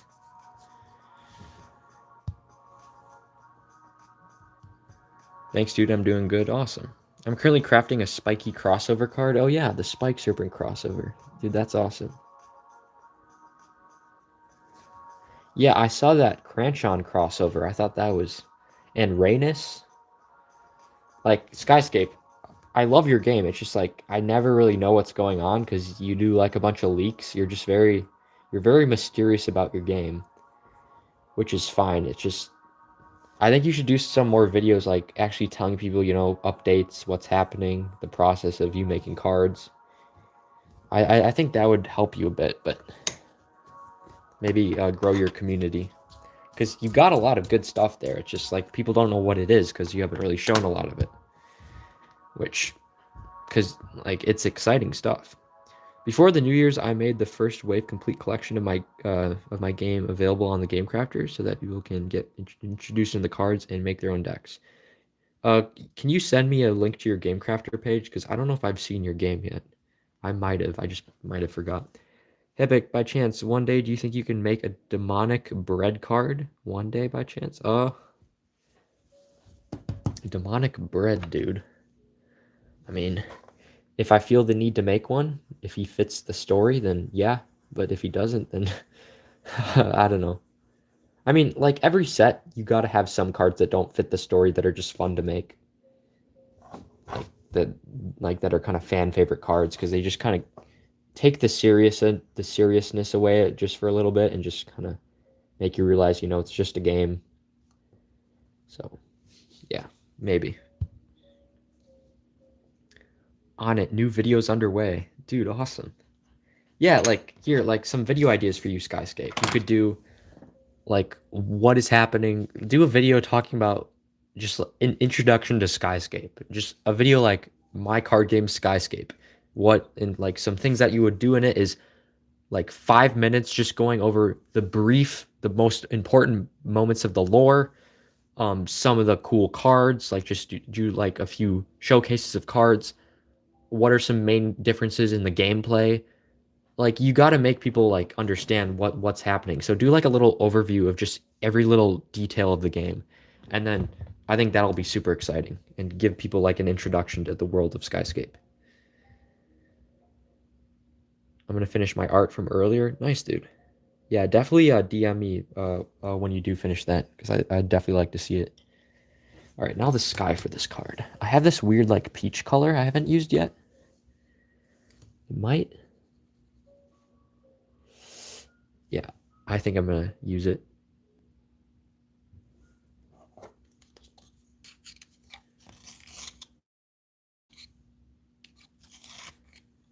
How would you feel about a game where the deck is its own faction, so it can be changed, but in turn instead of packs, each set is like 4 to 6 faction decks to give players more and more options to play? I'd like that, but if you think about it, what if someone doesn't like certain cards in a faction and they want to like edit their deck? Like, yeah, they like the faction overall, but they want to change maybe 1 or 2 cards to make their deck better. Maybe having expansion packs for like make the decks and then have expansion packs for each deck with new card options or something like that. Yeah, that's like a hard release thing because booster packs are a really intelligent release thing because it just allows people to build any deck they want because they'll have the cards they have. But it's also a huge flaw because people who don't open as many packs or buy as many singles won't have the best decks. So you have to spend a lot of money if you want to play competitively. Whereas games like mine right now, uh, they're fixed decks, but you can change like 1 to 2 cards in each deck. Or if you have a chunk, which is like a set of cards, you can edit like 10 cards out of it, but you still get the same experience with that. So, yeah, I definitely do some more thinking about that because you got to try to figure out some sort of like I guess model that fits your game. Um, what other color do I want? I think yellow, maybe. Wait, I feel like this is a. Oh shoot, yeah. We fell off our no copyright playlist. All right, back on it.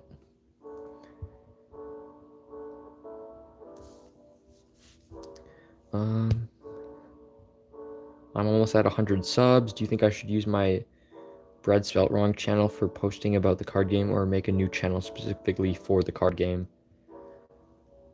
Well, do you want the audience that is watching your current content to like do you think they'd like card games? Because if not, definitely start a new channel. But if it's like kind of related to card games, and I don't see why not just put your card game on it. Would you rather have multiple niche card games or one well-known?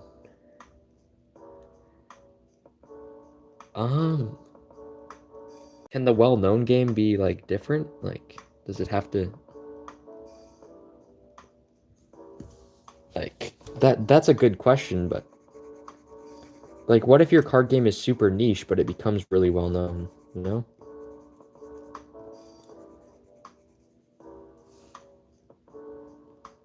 Expansion packs add more faction, maybe hired guns that act as bounty hunters that can swap. Yeah, maybe.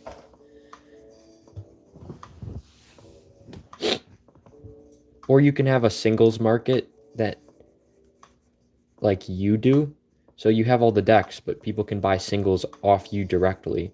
And you don't have booster packs because that would just be gambling. So you just have the singles and you just have the pre-built decks.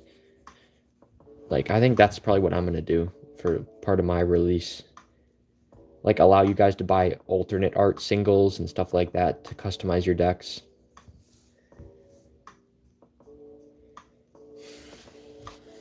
All right. Alright, I don't know what I think about this yellow background. I don't know really if it fits, but maybe add a little orange into there too, to like add a sunset style.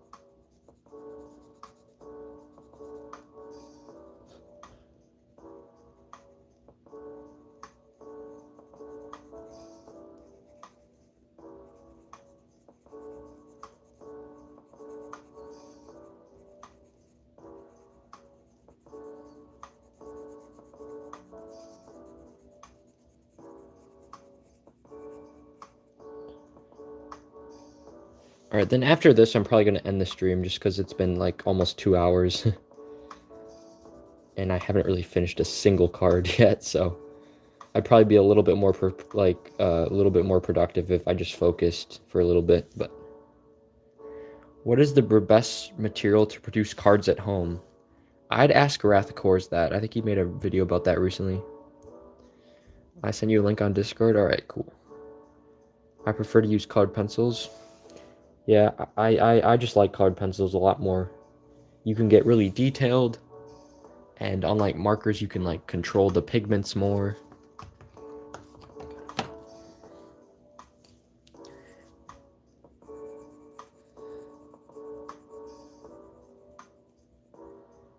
Yeah, I'm adding orange, dude. Your signature color.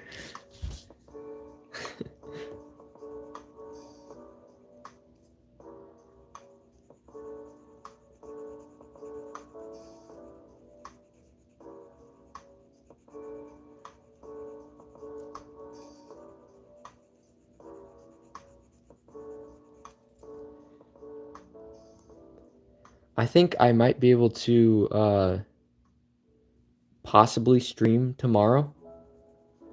Although it's a slim chance, but just, like there might be another stream. It'd probably be kind of during this time again. So, but I've also been kind of bad at making videos recently. Like, I haven't really been making tons of crazy videos, so I might do a video instead. Maybe some sort of lore video or doing an update on the art or the game. I've just been kind of procrastinating those, which is really bad because I really need to make more videos on that series, so. Or maybe like a video, okay, like what are some videos that you guys would really like to see? I know some people said like tips on how to color with colored pencils. Or a day in the life, like something like that, so. A day in the life video would probably take me more than a day because I don't know, each day is kind of different for me. It's not, like when I'm in college, I have a routine, but when I'm at home, I'm not really. It's usually just wake up, have a coffee, make cards for like the whole day, and then I go to bed. Maybe playing some card games like in between.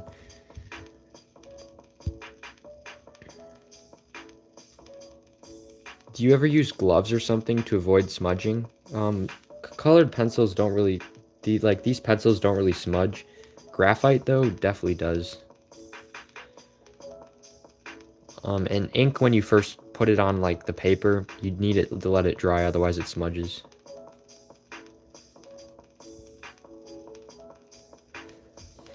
Alright, so now we're gonna take this background and go over it with a white to blend it. Oh wait, no, that's a colorless blender. Colorless blenders, I don't really use them except for like the red tones, because red tones, when you blend them with white, don't look very good in my opinion. So that's when you would want to use a colorless blender. But everything else kind of goes well blending white-wise. I maybe want to see a series of reviewing other people's card games. Yeah, I started that with Evo Ball. I want to do one on Wrath of Kors again, because like I've played the game, but I do want to do like an official video review. I want to try like grapple grids, like if his card game is able to be printed and played, and some other like more smaller creators in the community.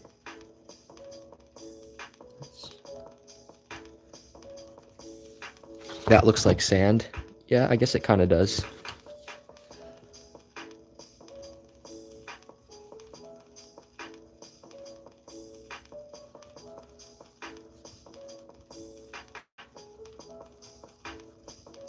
Maybe bring back TCG news.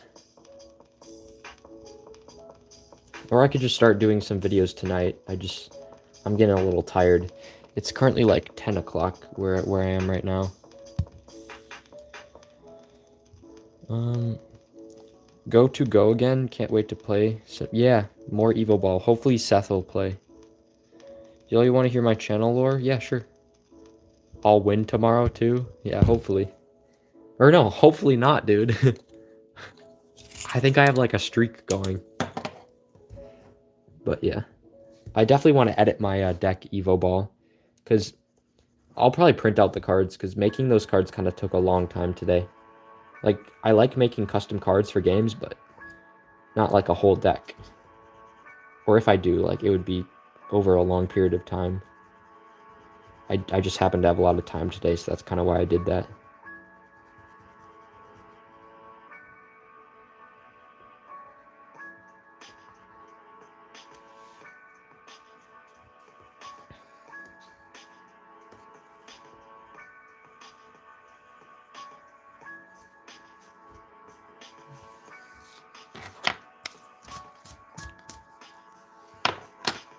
Top 5 TCGs you want to try out.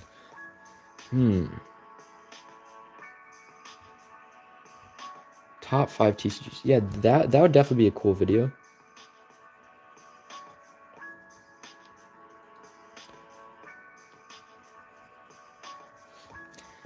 All right. Do you guys have any thoughts of anything I should add still to this card? And then tomorrow, if I do stream, I'm definitely going to work on this card. I'm super excited about this one. And then also the mech, or the samurai dude.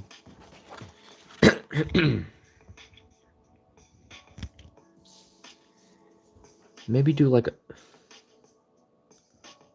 I don't know. Like, this is a rare card when I don't know.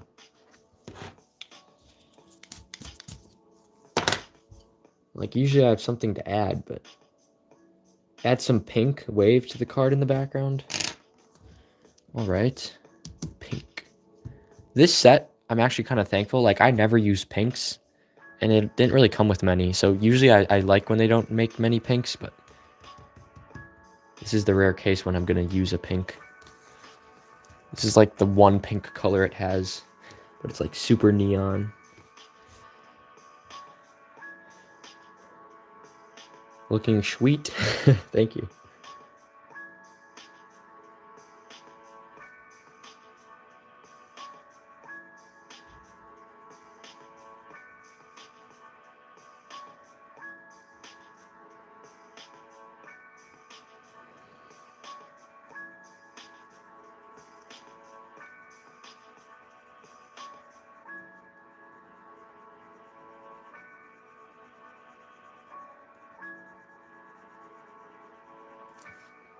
Also, I gotta finish this card, which is the last card for the Dream archetype, or the Hollow Hive archetype. I might want to, like, some Prismacolor kind of fades a little bit, like the pigments. Like, this is Cardon Gash. This doesn't fade as much as Prismacolor. Like, look at that. That looks like it was just freshly made, and it just doesn't fade. Whereas Cardon Gash kind of fades a little bit more. Oh, this is an art that my mom made for the game. So that's super awesome to have that. This is Zongbat. I'm really happy with how that card came out. Oh, this is another one that I made. The hard thing is like to make grass look like it's going over the person's foot. Because you can't really do that if you already drew over it. So this doesn't look crazy realistic, but I still think it looks kind of cool. This is the tin I used to store my art. So this side is all the stuff that's going to be used for the game. This is all art that I didn't like because it wasn't good. And then we got Evo Ball's little like note here from his order. I kind of like to keep stuff like that. And this is the art from last stream. Dude, hands just, whenever I try to do them, they just don't look normal. Like, okay, the fingers look good, but this sleeve just looks like it's weird. I might cut that off when I actually put it in the art. And then this one, I don't know what I was thinking when I did those hands. because they look like ramen noodles. These guys look so good. I wish these guys were on this version with that hand. But yeah, I think there was a reason I drew characters like without hands when I was little. They're just they are so so hard, not hat.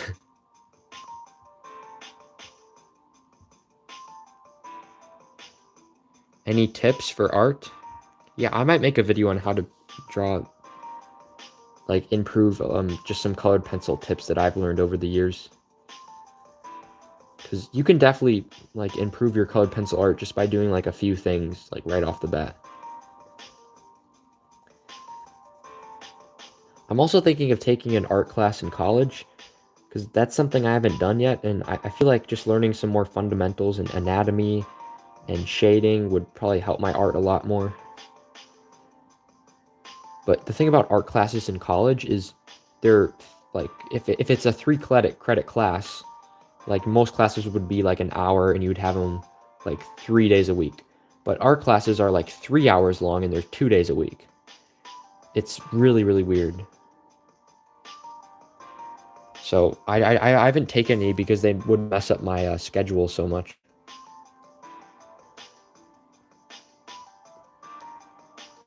All right, I don't know how I feel about this pink. I don't know how I feel about this card, actually.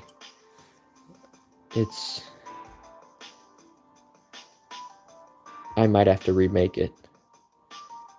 Unless you guys think it's, like, fine, but I don't know. I think the back, like, the bubble looks fine, but the background... Yeah, I'll probably just do this off camera and try to remake it, because, yeah, the background kind of messed it up. Yeah, I'm gonna read chat and then end the stream, just because I want to get some drawing done off camera just to kind of focus. But let's read chat one last time. If you guys have anything last to say. I'm really good drawing hands. I should give a tutorial. Yeah, definitely. That makes drawing hands super easy. Yeah, please do. Are you doing handmade card template or digital? Definitely digital, but I'm gonna make the digital template look hand drawn, but like also like clean. What is that creature you're coloring? This is not a creature. It's like an effect card for the game. These are creatures, so those will be creatures in the game. Look at your own hand to draw into basic shapes. That's a good tip. Yeah, definitely use your own hands is like, oh shoot, it got blurry. Like one of the best tips. I used to get like this wooden hand model, but I realized like, why not just use my own hand? Just take a picture and use that. I think it's fine. All right. I mean, yeah, it's fine, but it could definitely be a lot better. I think what I would do is I would make like a light blue interior and then darken it blue on the edges just so it kind of focuses in on the color. Because like this background is just flat. It doesn't like, here, what am I trying to say? Like this one, for example. This is lighter here on the main focus and then darker on the edges. So the focus kind of converges in on this. Like that's kind of what I wanted to do for this, but I kept it flat. So what is the effect card name? I haven't decided yet. I mean, I have the playtest card. It's probably going to be...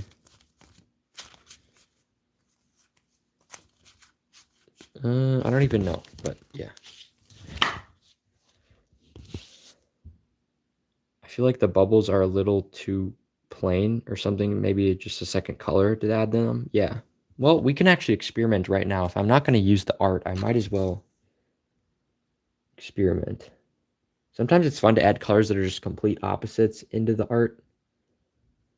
Although that is actually not looking good here. Yeah, that's unfortunate.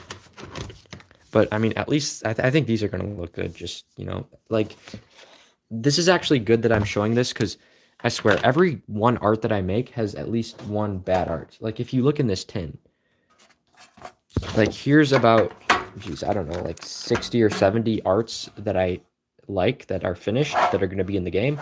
And then here's a pile of arts that will not be in the game. So these are all mistake cards. And these aren't even the ones that I didn't even like finish. Like these are just ones that I finished that I don't like or that don't fit the game. So yeah, for every one art that I make, sometimes I get, or for every 2 arts that I make, there's at least 1 art that doesn't make it in the game. But that's just kind of like a rule of thumb for card game creation, because if you have a set and you have cards you don't like that are in the set, then why are you making that? Like, you should not do that. Blend some red at the bottom for a gradient, but it looks fire. All right, maybe. But I think I could just remake it, or just focus on these and then come back to that one.